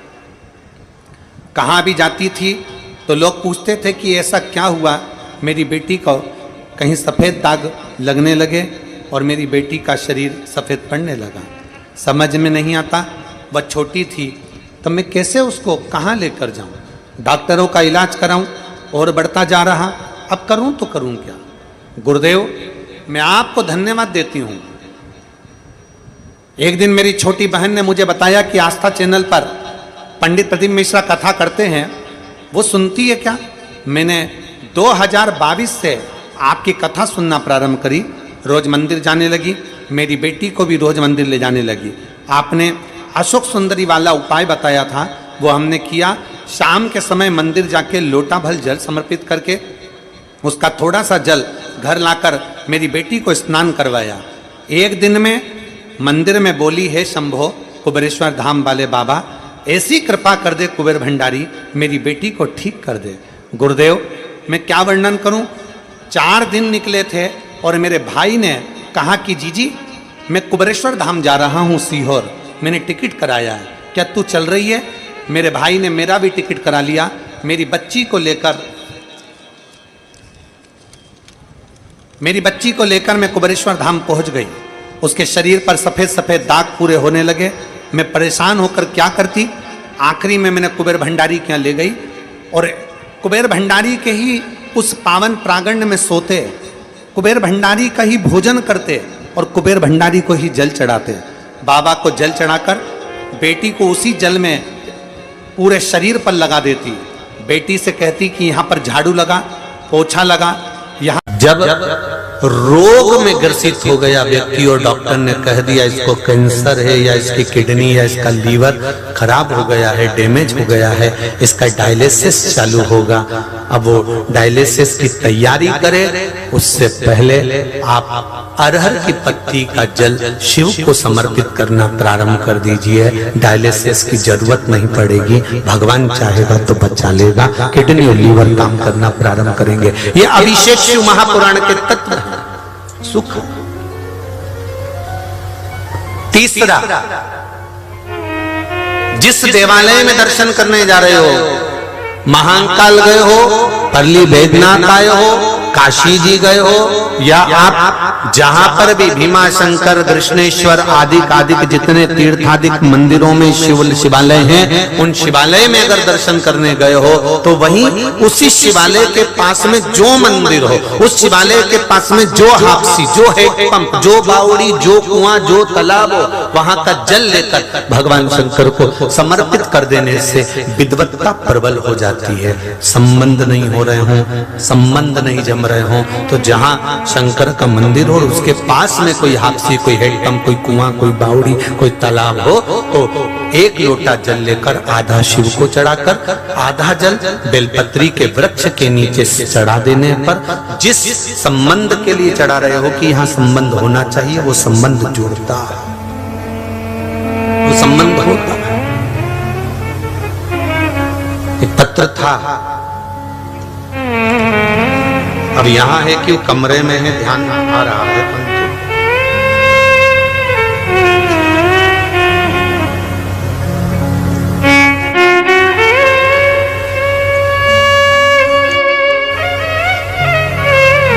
शंभु शरणी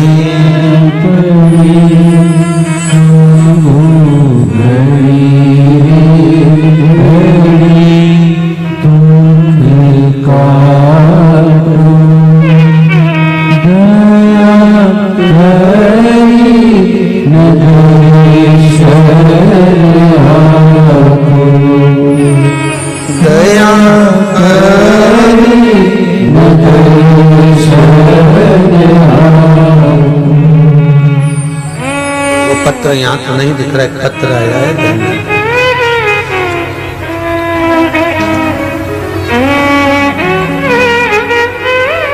श्री शिवाय नमस्ते। बैठिए, अभी बैठिए, मैं पहुंचाता हूं। एक पत्र आया है, ध्यान दीजिएगा जरा। फोटो भी भेजे हैं। नागपुर से श्वेता लोहिया, कहीं बैठी हो तो हाथ हिलाइएगा। नागपुर से श्वेता लोहिया, दोनों हाथ हिलाएं एक बार। आप ही हैं बेटा? श्री शिवाय नमस्तुभ्यम। हमारी माता जी को शुगर थी, बीपी था, पांव में एक बीमारी हो गई थी, उसके कारणवश पांव में घाव पड़ गए थे। उसके फोटो भी डॉक्टरों के द्वारा जो लिए गए हैं, वो फोटो भेजे हैं। आप लोग आस्था चैनल पर और जितनी भी एलसीडी लगी हुई है उस पर आप उस फोटो उनको देख रहे होंगे कि पांव में खड्डे पड़ गए थे, इतने इतने इंच के खड्डे पांव के अंदर पड़ गए थे।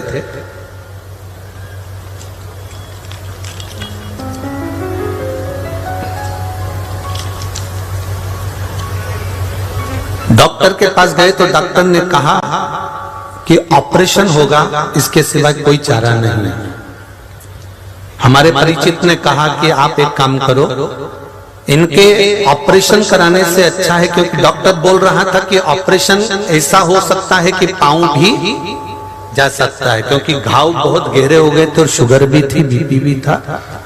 तो किसी रिश्तेदार ने बताया कि आप एक काम करो कि शिवजी पे जल चढ़ाओ और उस जल को उनको पिलाना प्रारंभ करिए, पशुपति नाथ के व्रत करिए।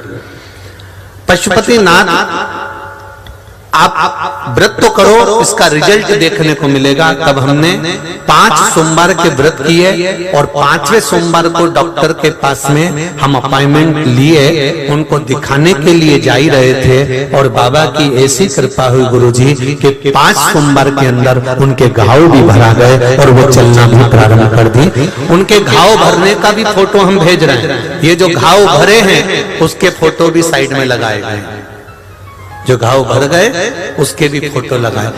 केवल 1 लोटा जल, व्रत भगवान शिव का स्मरण, भगवान शंकर का अनुमोदन, भगवान शिव का स्मरण। आप उनकी भक्ति को धारण कर रहे हैं, आप शिव को 1 लोटा जल समर्पित कर रहे हैं, आप एक बेलपत्र समर्पित कर रहे हैं, उसका फल मिलेगा।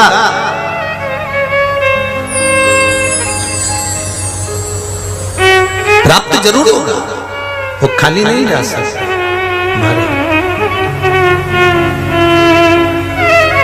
मैंने तेरे ही